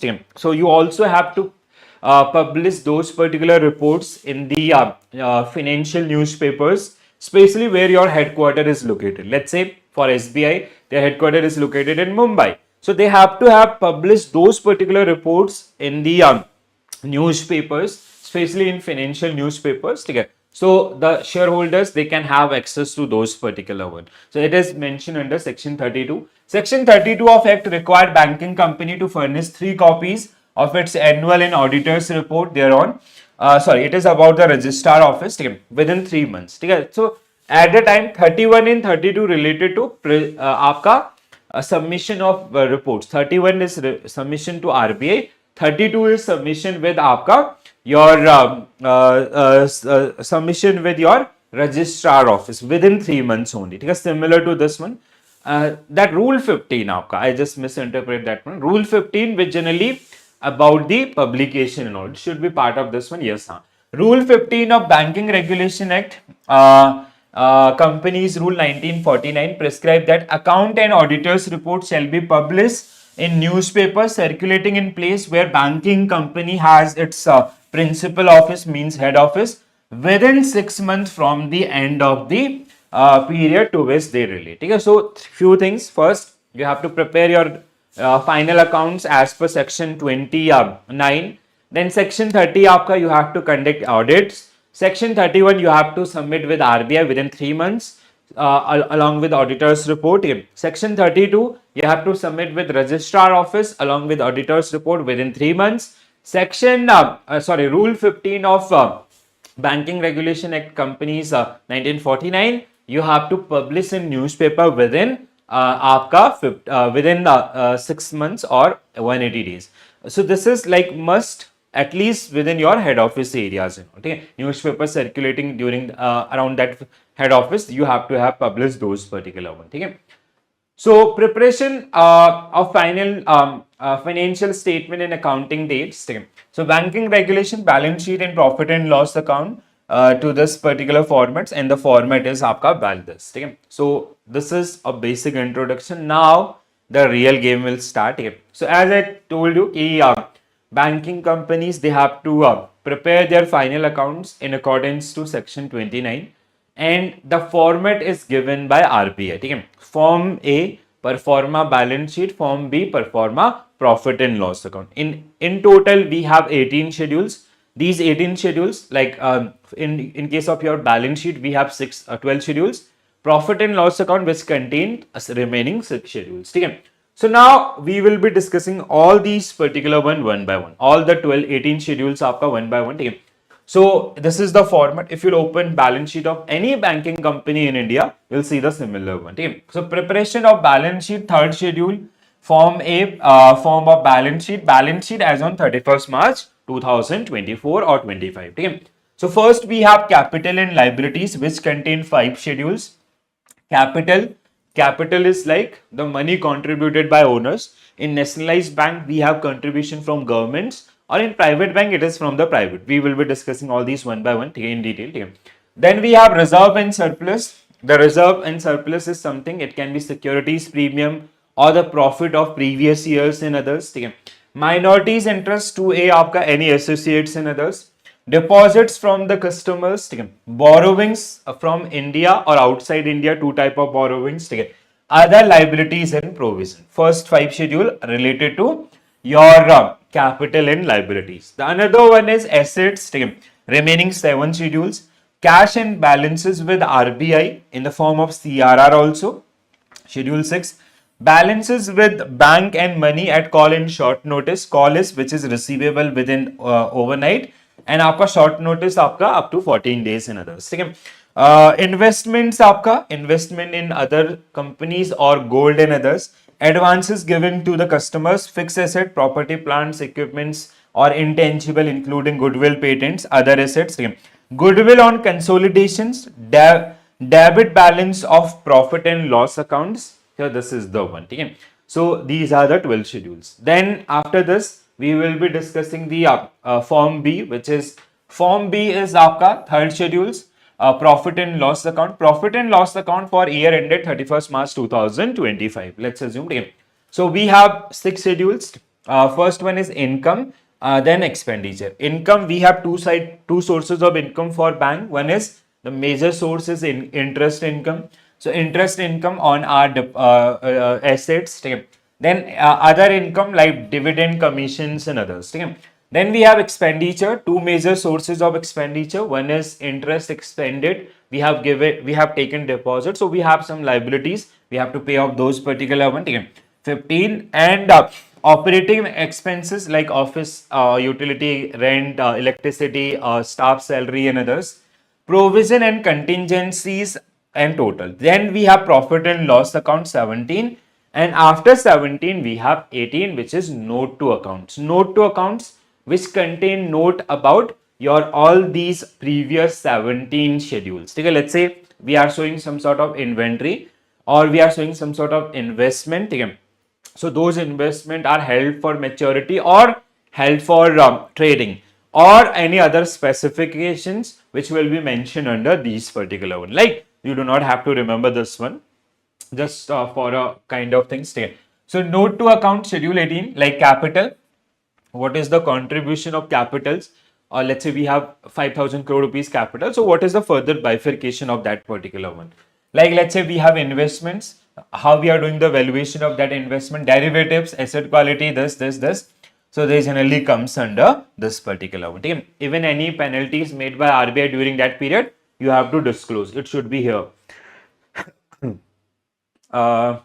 It should be part of this one. Provisioning and contingencies, disclosure requirement, RBI issue guidelines in respect of disclosure. Hi, disclosure of penalties imposed by RBI or आपका movement of NPAs, sector wise NPAs and others. Everything you have to disclose in the note to accounts. So stakeholders, they can have some sort of clarity around about your books itself. Now all these 18 schedules which we are going to go through. We'll go through all the 18 schedules one by one, not 18, basically it is 16. So we'll be going through all 16 schedules because 17 is your 17 is your profit and loss account, outcome of these particular one, and 18 is note account. So 16 schedules what comes under which. So I'll not suggest any sort of ratification, but once you'll practice things and all, you will be able to recall. Okay. So let's start with the schedule 1. When it comes to schedule 1, it is about the capital for different type of banks in India. So first schedule was capital. Okay, see here. So first is aapka capital. So what is the bifurcation of this capital? Like a nationalized bank, it is like capital including government contribution for World Bank project should shown under separately. Banking companies incorporated outside India, startup capital prescribed by RBI and deposit kept with RBI under the Banking Regulation Act. Other banks आपका Indians, authorized capital, issued capital, subscribed capital, called up capital and paid up capital presented separately. with call-in arrears deducted and forfeited shares added to the to determine the paid-up capital in others. Okay? So the form of capital, hope you remember, authorized, issued, subscribed, paid up, and called up and paid up. Okay? So you have to show that one. Okay? In your once let's say our capital is आपका 5,000 crores. So out of 5,000 crore, this is the overall authorized capital, and this is आपका subscribe paid ups and others. Or if there is any pendings and all, so you have to disclose those particular. In case of a like nationalized bank, so the contribution of government or the contribution of other stakeholders, that should be disclosed in this particular, that kind of things. Schedule 2 आपका reserve and surplus. Reserve and surplus. So when it comes to reserve and surplus, it is something like, let's say we have generated profit. Let's say your bank, they generated 500 crore rupees profit in the previous year. They transferred that particular one to the balance sheet. So that will be part of liability. This we have understood earlier also. So that is in this particular case. Now the further bifurcation of that reserve. Let's say we have 50,000 crore rupees reserve and surplus. So what is the different contribution like securities premium, profit from the past years or others, that generally comes under this in this particular case itself. Okay?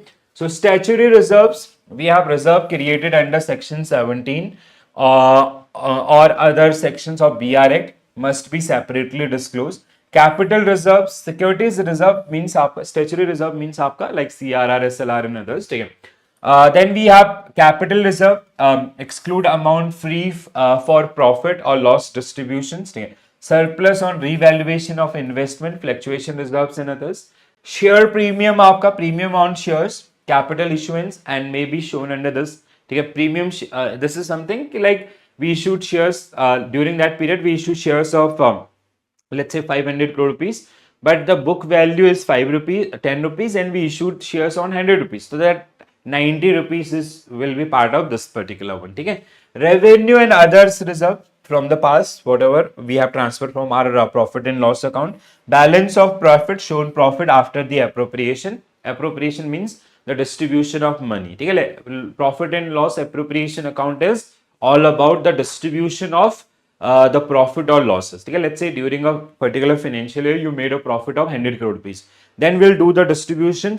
So the among the shareholders in the form of dividends, will adjust the depreciation and everything. The remaining amount will transfer to our balance sheet, and that will be part of your reserve and surplus, right? So that is generally comes under this particular head. Let's say out of 100 crore rupees, we distributed 20 crore rupees. Remaining 80 crores will be part of this particular one. Next one, आपका schedule 3 deposits आपका. So all deposits, we have demand deposit. So demand deposits and term deposits, saving bank deposits, and deposit आपका branches in and outside India, totaling all deposits आपका here 1 and 2.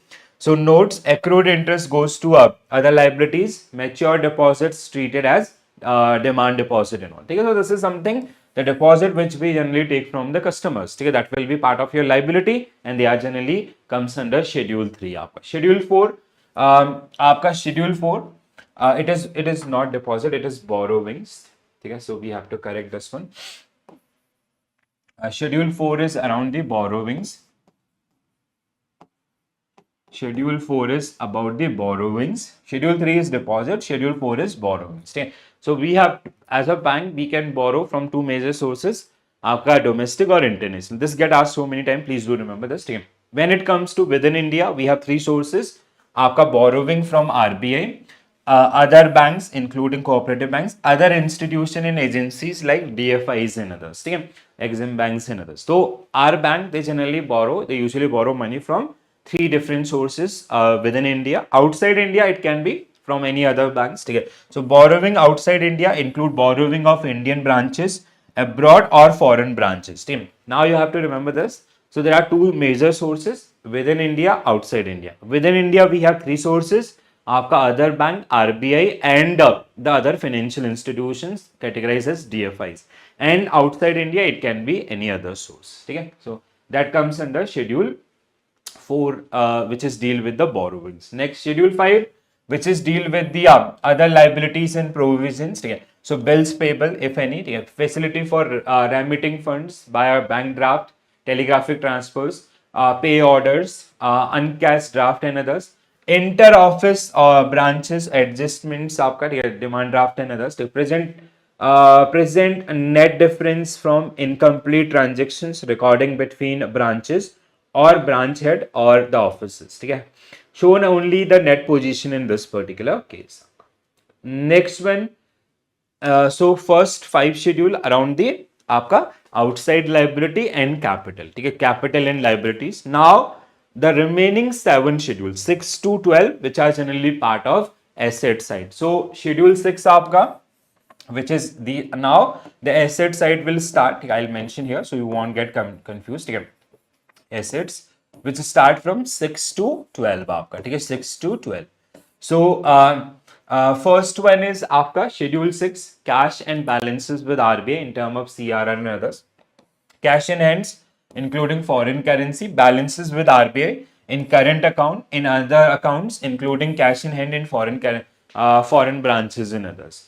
The other one is schedule 7 आपका, ठीक है, balances with other banks, money at call in short notice, simple, ठीक है. So in India आपका, ठीक है, branches balances with banks, current accounts, other deposit accounts, and money at call in short notice with banks and with other institutions, ठीक है. So a call is आपका which is receivable within overnight when we issue call, so which is receivable within overnight. When we issue आपका notice, which is receivable within 14 days, ठीक है. When it comes to term money, that is आपका up to 364 days. So this is the bifurcation of this, ठीक है. So schedule 6 and 7. Schedule 8 आपका, schedule 8 is related to investment made by the bank. So within India, outside India, investment in India like government securities or approved securities, central and state governments, treasury bills and others. Other approved securities, non-government securities approved under the DR Act 1949. Shares, आपका investment in company or corporation shares. Then we have debentures and bonds. We have investment in subsidiaries, joint ventures, others like residual investment like gold, commercial papers and other share debentures and others. Okay? So there generally comes an investment within India. Similarly, investment outside India, government securities, then we have subsidiaries and we have others, all investment outside India apart from these two. So they generally comes under this. So schedule 8, which is all about the investment made by our banks, and we have this particular further bifurcation. Schedule 9 आपका, which is related to advances, loan given to the customers, that is advances, one of the most important source of earning for the bank. So bill discounted and purchased, any bill discount by the bank, let's say bills receivable of any export company and others. So advances by discounted customer bills, net amount credited with or without security, cash credit, overdrafts and loan repayables on demands, like cash credits, overdraft facilities given to this. So when the difference between cash credit and overdraft is, cash credit is with collaterals. Usually it is given to the companies based on their, by pledging their stock, by hypothecation their with the hypothecation of their stocks, movable assets. So let's say you are running a company, XYZ company, you have current account with our banks, and you have some stock. Based on that stock, we generally give the cash credit limit. Overdraft is without any security, without any collaterals. It is based on your credit worthiness. So that is as simple as that. So borrowing limit against security, interest on used amount, temporary overdrawings, interest on actual amount used in this. So both are similar, but one is with security, another is without security. Loan आपका demand loans, lump sum amounts and others. Term loans आपका for more than 1 year and others. So they are the major source of earning. Classification, all advances in and outside India, you have to classify according to this. Less provision classified under these head include secured and unsecured also. So this is something schedule 9, which is one of the most important source of earning for any bank. Schedule 10 आपका fixed assets are investments in fixed asset. So premises like offices and others. Report at cost on 31st March of previous year. Shown additions, deduction and accumulation depreciation to date. Apply to premises wholly or partly owned for business, including a residential premises. Disclosed previous balance changed during the year and any depreciation written off. If there is a reduction in capital or revaluation, show revised figures for the next 5 years with the date and amount of revision. Yeah. Other fixed assets like आपका report at cost 31st March show additions others and so that entire branch things and all we generally have to disclose under this particular head. Schedule 11 आपका ठीक है, when it comes to schedule 11 ठीक है, so inter office adjustment other assets ठीक है, shown only a net debit balances of inter office accounts domestic and foreign mainly are representing items in transit or unadjusted. Interest accrued but not yet due on the investment and advances. Taxes paid, advances deducted at source ठीक है, TDS kind of things ठीक है. Advances tax or tax deducted at source on securities to extent they are not set up against tax provision. Statutory and stamps, large or bulk purchase of stationery and stamps. Non-banking assets acquire in satisfaction of claim and others. So they all generally comes under other assets. Then 12 is आपका so these are the assets. Now 12 one is आपका contingent liabilities. The final head or the final schedule of your balance sheet. Contingent liabilities like derivatives and all. Claim against the bank. Claim not acknowledged as debt. Liability for partly paid investment. Liabilities on partly paid shares or debentures. Then we have outstanding forward exchange contract. Liabilities from forward exchange contract which may or may not occur. That's why they call contingent. Guarantee given on behalf of the constituents like LC and others it can be. Then we have acceptance and endorsement and other obligations include letter of credit, bill accepted by bank for customers. Other contingent liabilities such as area of cumulative dividends, rediscounted bills, obligation under the contract not yet executed, and other estimated liabilities not provided for. Okay? So this is something, these are the like contingent liabilities. They may occur or may not. Okay? That they're happening is depend in the future actions or the settlements. It can be any court cases or any, like let's say we have issued guarantee on behalf of importers so for the LC or any other thing. So that generally comes under this particular one, the final schedule from your balance sheet. Now we will be entering into profit and loss account. So now onwards, schedule 3 आपका interest earn. So it is part of your profit and loss account. Profit and loss account, form B, performa balance sheet. So 13 and 14 are income. Interest income like we have given loan to the customers, we are gaining the interest. Expenditure is आपका, we have taken liability, we are paying off those particular liabilities. So that is as simple as that, right? So profit and loss account, so this is your credit side, income, and expenditure is your debit side. If your income is greater than your expenditure, that means you made a profit after adjustment of depreciation, taxes and others. Whatever amount you receive, that is your net profit. Then we form the profit and loss appropriation account. We distribute that profit. Remaining amount we transfer to your balance sheet reserve and surplus. That is the one. So the second schedules. So interest and discount on advances bills which we have received. This is the income portion. Interest and discount on all the loan and advances, overdraft, export loan, term loan and others. Income on investment, again income from investment like interest, dividends, profit, loss on revaluation and others. Interest on balances with RBI and interbank funds and others, any other interest, so it should be part of this one. 14 is आपका other income apart from your core activities. So we have commission, exchange and brokerage.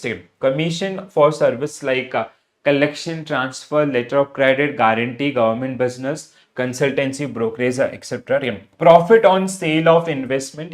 So net profit losses from selling investment. We sold, let's say we have shares of ABC company. During that period, we sell them. So what is the outcome? Profit on revaluation of investment.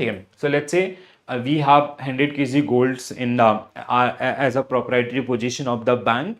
Now we are reevaluating that particular. We have to have reevaluate on every years because it is linked, the prices of gold linked with the market things. So what is the changes? Let's say earlier last year the gold prices was 70,000 per 10 gram. This year it become 1 lakh. Obviously our value will increase, so we'll get some profit from that one. Okay? Profit on sale of land, building and other assets. Okay, let's say we sell some premises and others we made from that particular one.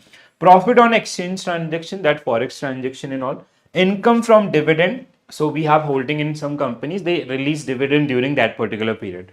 And miscellaneous income like recoveries from written off accounts, rent from properties, insurance recoveries, and other income. So you have to disclose that particular significantly, right? So this is your income side. So income side आपका 12, 13 and 14. Schedule 13 and Schedule 14. 13 is interest income and 14 is other income. Now expenditures आपका 15 and 16. ठीक है, expense side आपका. ठीक है, so first the major expense for the business is interest expense, and even the other expense also like operating expenses and all, that is also very major.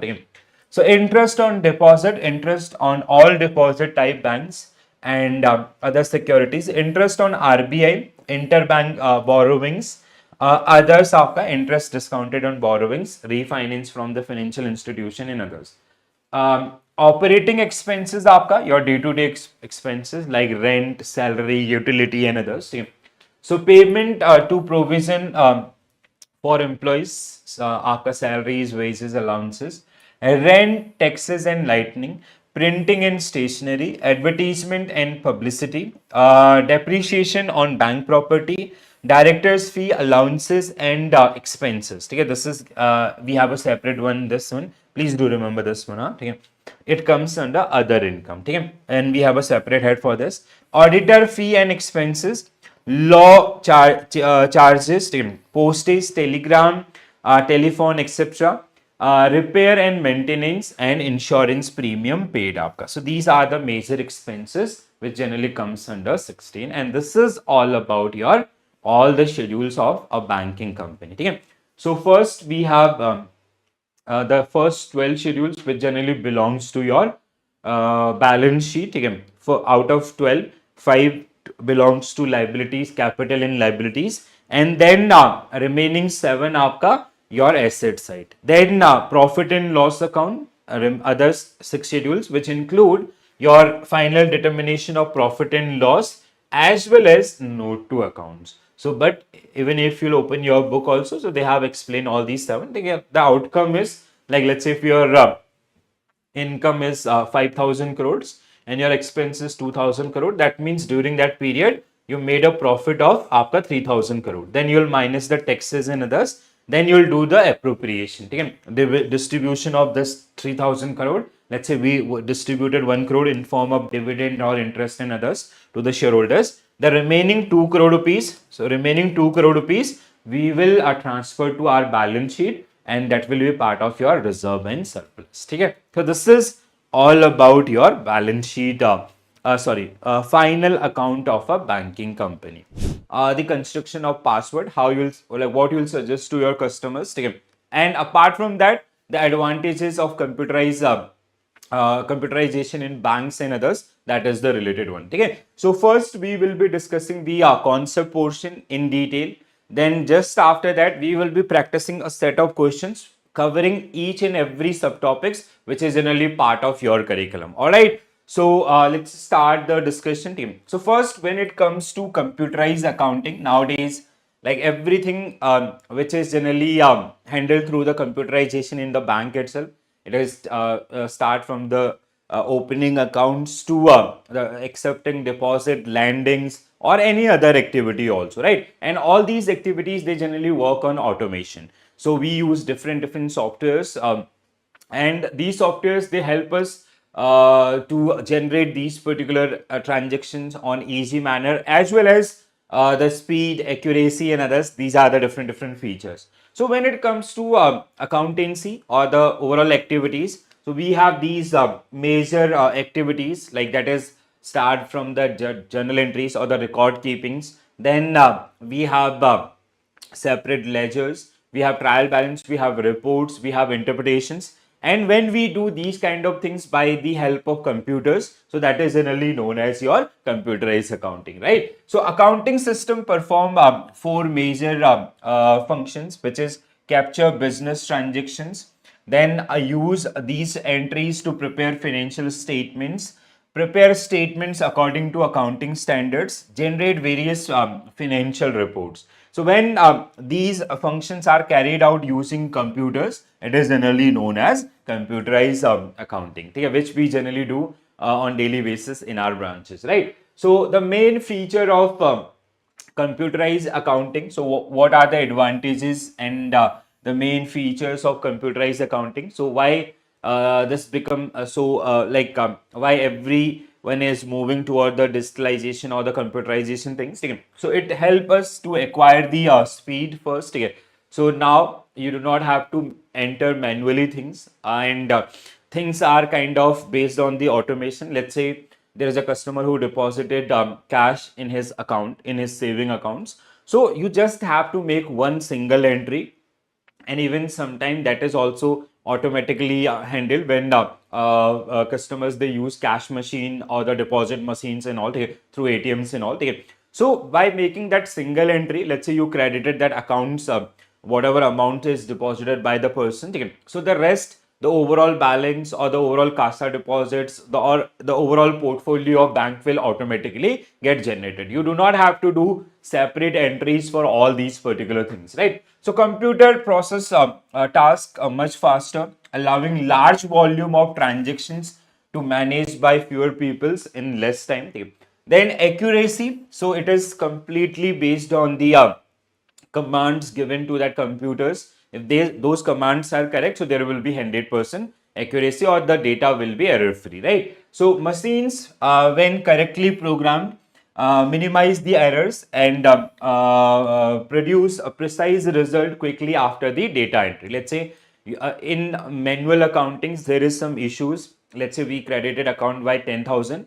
At the time when we are doing or making that ledger accounts manually, maybe we can put one additional zero or one less zero that can destroy the entire accounts. But when it comes to this automation system or computerization system, you just have to do one entry, then rest will be handled by the program itself, right? Informative reports, if you want reports, let's say the overall CASA deposits of your bank, or the overall RAFA deposit of your banks, or any other specific reports you can quickly generate by clicking on a single thing. Okay? So various detailed reports can be generated quickly from the same records, which would take much longer manually. Or let's say if we have to segregate customers, saving account holders or others, that can be done easily, right? So the next one is आपका the economy. Okay. So economy means the data, like, or the overall funds required to manage these particular things. Let's say once you have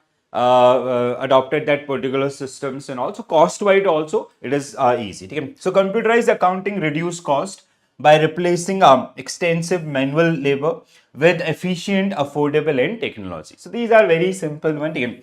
With one study itself, you can memorize or remember all these particular things. Okay. So key terms used in computerized accounting. So we have data. Data is basically the facts related to saving accounts or any entries in all. Okay. So facts, observation, assumptions used in accounting entries such as invoice details and others. Then we have record, a group of related data items, a sales ledger or the others one.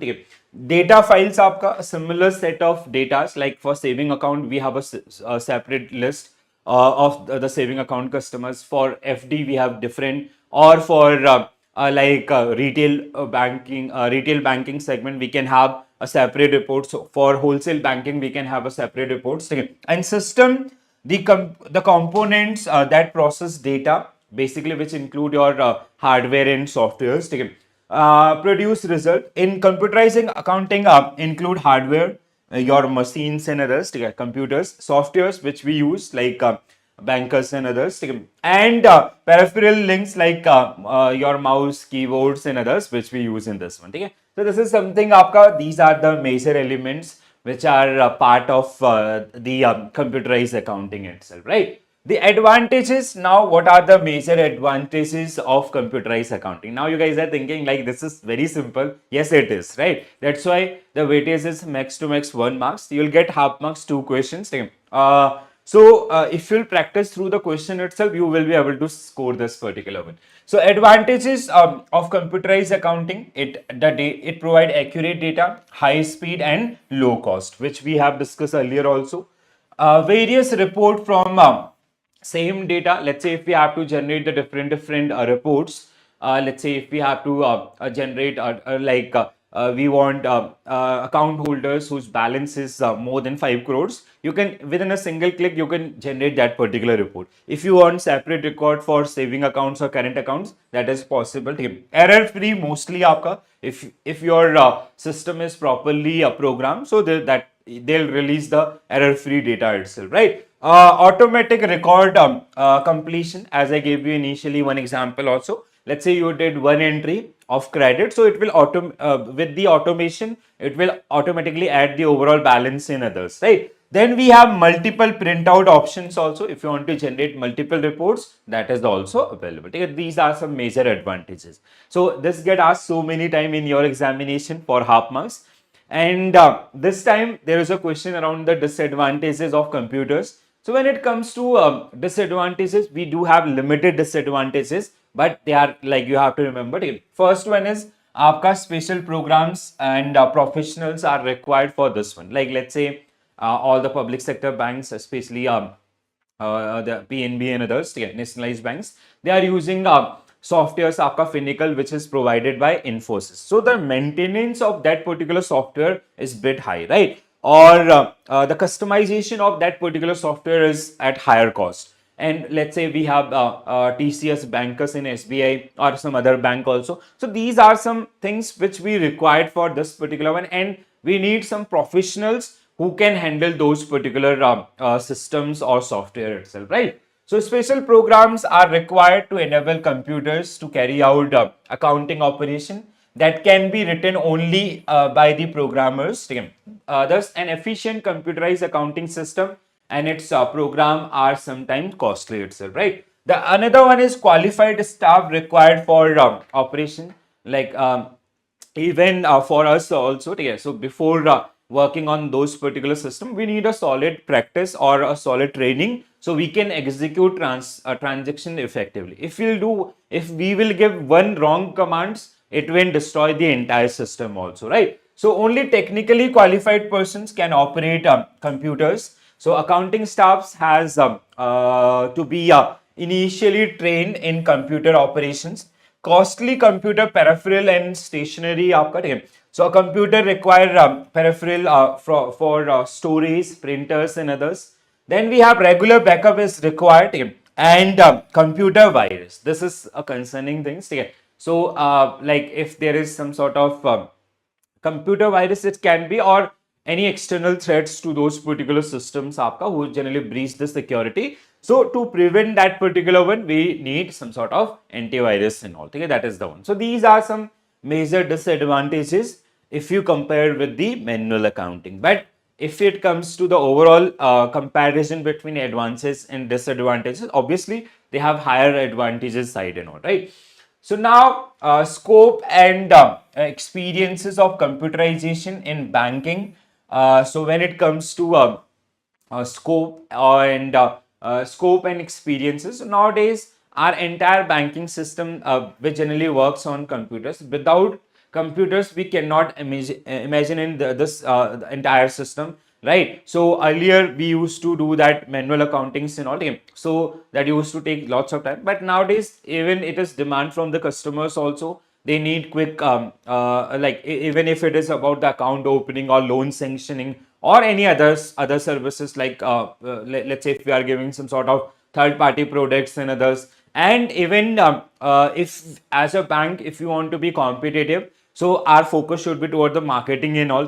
If you'll be only in this clerical job and also, that will be create a challenge, right? So for this one, everywhere we are using this one. So like computerized bank operation, everything is online nowadays, okay, with the help of CBS. So core banking functions like deposits, lendings, remittances, check clearing, standing instructions are now computerized, enabling real-time online transactions with instant updates, right? So computerized accounting handle large volume of transactions, supporting diverse bank departments. Transactions are entered once, validated, and stored in the system, reducing paperwork and allowing quick report generation. And even you can store that data for the many years, right?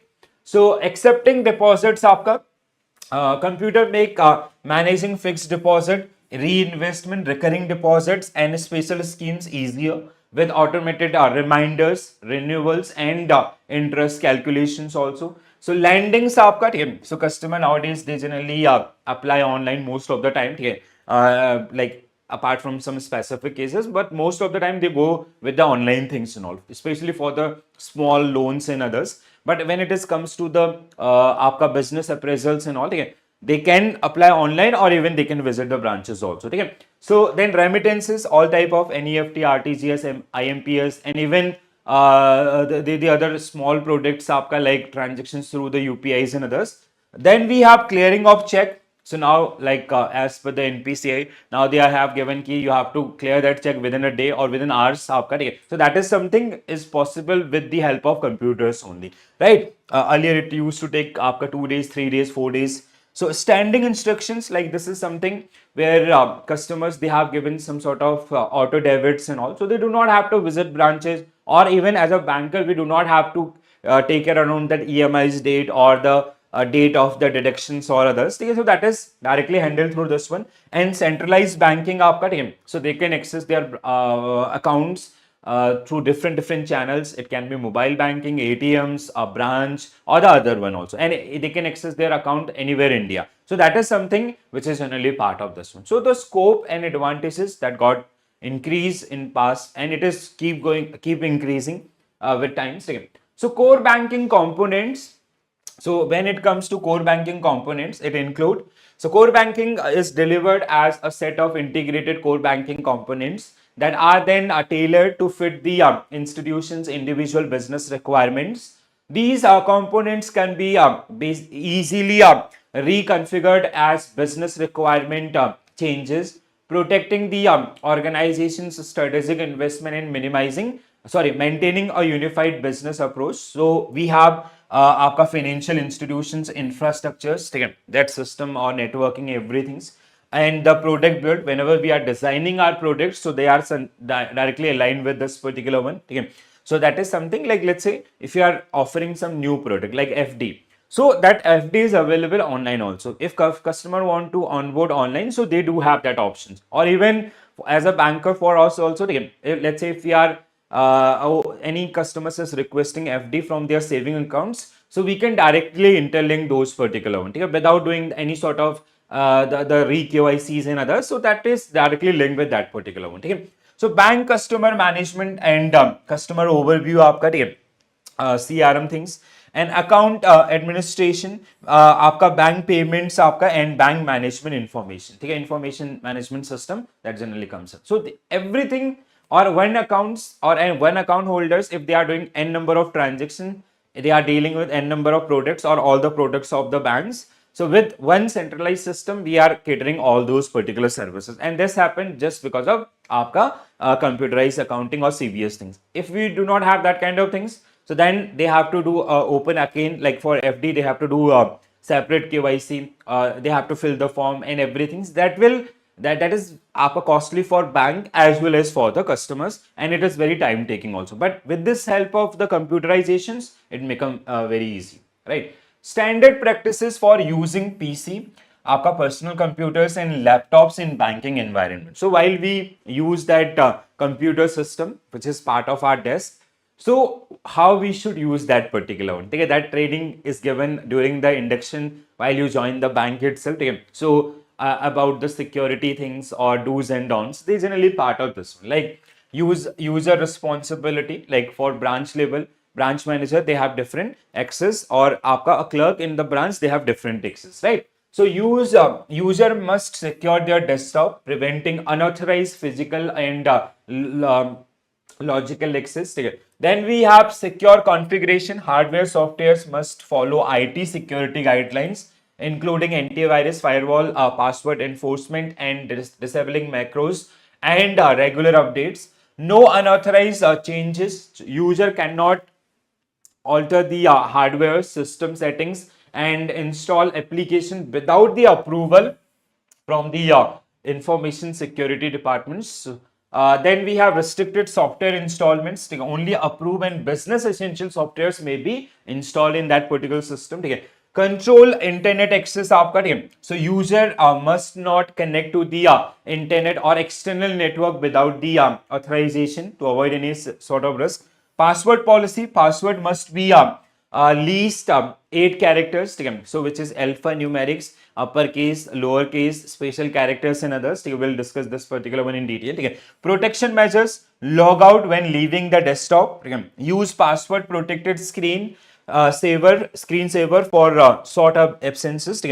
Let's say we set this particular one, like let's say if I do not enter anything on that particular screen for 30 seconds or 1 minute, it will automatically get it will went into sleep. Once you relog in that particular one, first it will ask for the password. Okay?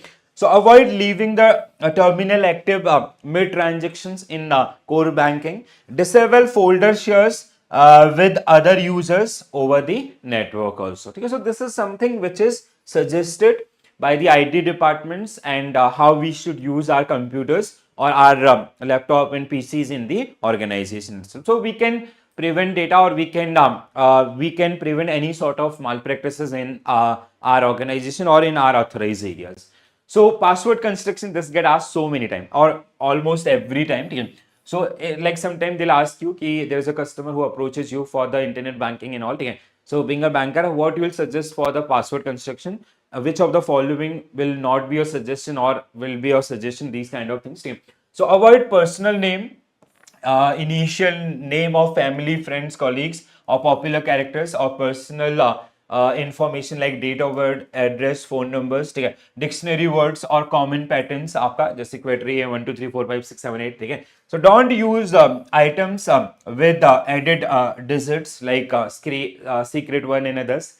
Password must be at least 8 characters, including numerical, special characters, and capital letters. To create a strong but memorable password, modify a known word phrase with numbers or symbols or आपका capitals. ठीक है. So that is something which is suggested to form a strong password, and which we generally also suggest to the customers while they log into their internet bankings and all, so they can prevent any sort of threats or no unauthorized person can access to their system itself. Password protection आपका, ठीक है. Never share password even with colleagues or IT staff. Treat them as a confidential. ठीक है. Prevent shoulders surfings when entering passwords. Okay? So that is also suggested. Don't store a password in plain form. If written, आपका scramble and mask them. Okay? Change passwords regularly, at least every 30 days. If share or immediately if compromised. Okay? Follow system enforce changes when required. Securely safeguard smart cards or private key to prevent misuses and all. Okay? So these are some areas which is generally part of your आपका passwords creations and others. Okay? So that is something which you have to, like, which we usually do on our daily basis. Okay? Now there is two things: Omni banking channels, and we have the another one is आपका new banking. Okay? Omni is basically, it is a combination of आपका brick and mortar system as well as online banking in the other services. New banking is completely a digital branch. Okay? So where we do not have any physical premises or the peoples. Okay? That is handled online. Okay? So omni channel banking, this also get asked so many times. Even this year also there was a question around this. So omni channel banking provide the same banking services across all channels. Okay? Digital or physical, such as websites, app, branches, call centers, and even social media also. synchronizes data in real time, so customer can start process on one channel and finish it on another without repeating the information. Benefit include improved marketing, higher customer retention, and smoother onboardings. Driven by the need for bank to adopt the rapid fintech growth, making omni-channel services essential for the retail banking. Do you like, let's say, customers, they are transiting from the that old bankings to the online banking, so sometimes they need some sort of guidance and others. For them, this is the way, okay, where we are helping them to adopt the digital banking things and all. Okay. The another set is आपका neo banking, which is completely online. So where like we assume that the customer is educated and they know how to handle those online transactions and all, right? So neo banking, fully online bank without physical branches, offering services similar to traditional banking. So customer, they can open their saving account, FD, RD, or they can take they can make application for the loan and other things. Handle tasks like opening accounts, credit assessment, and more completely digitally. Attractive to tech-savvy users for their simple procedures, low cost, and user-friendly interfaces. Okay, this is all about your unit number 18. Okay. All right. So this is it. Bye bye. Take care all. Have a nice day, and wish you all the very best for your preparation, guys. Thank you.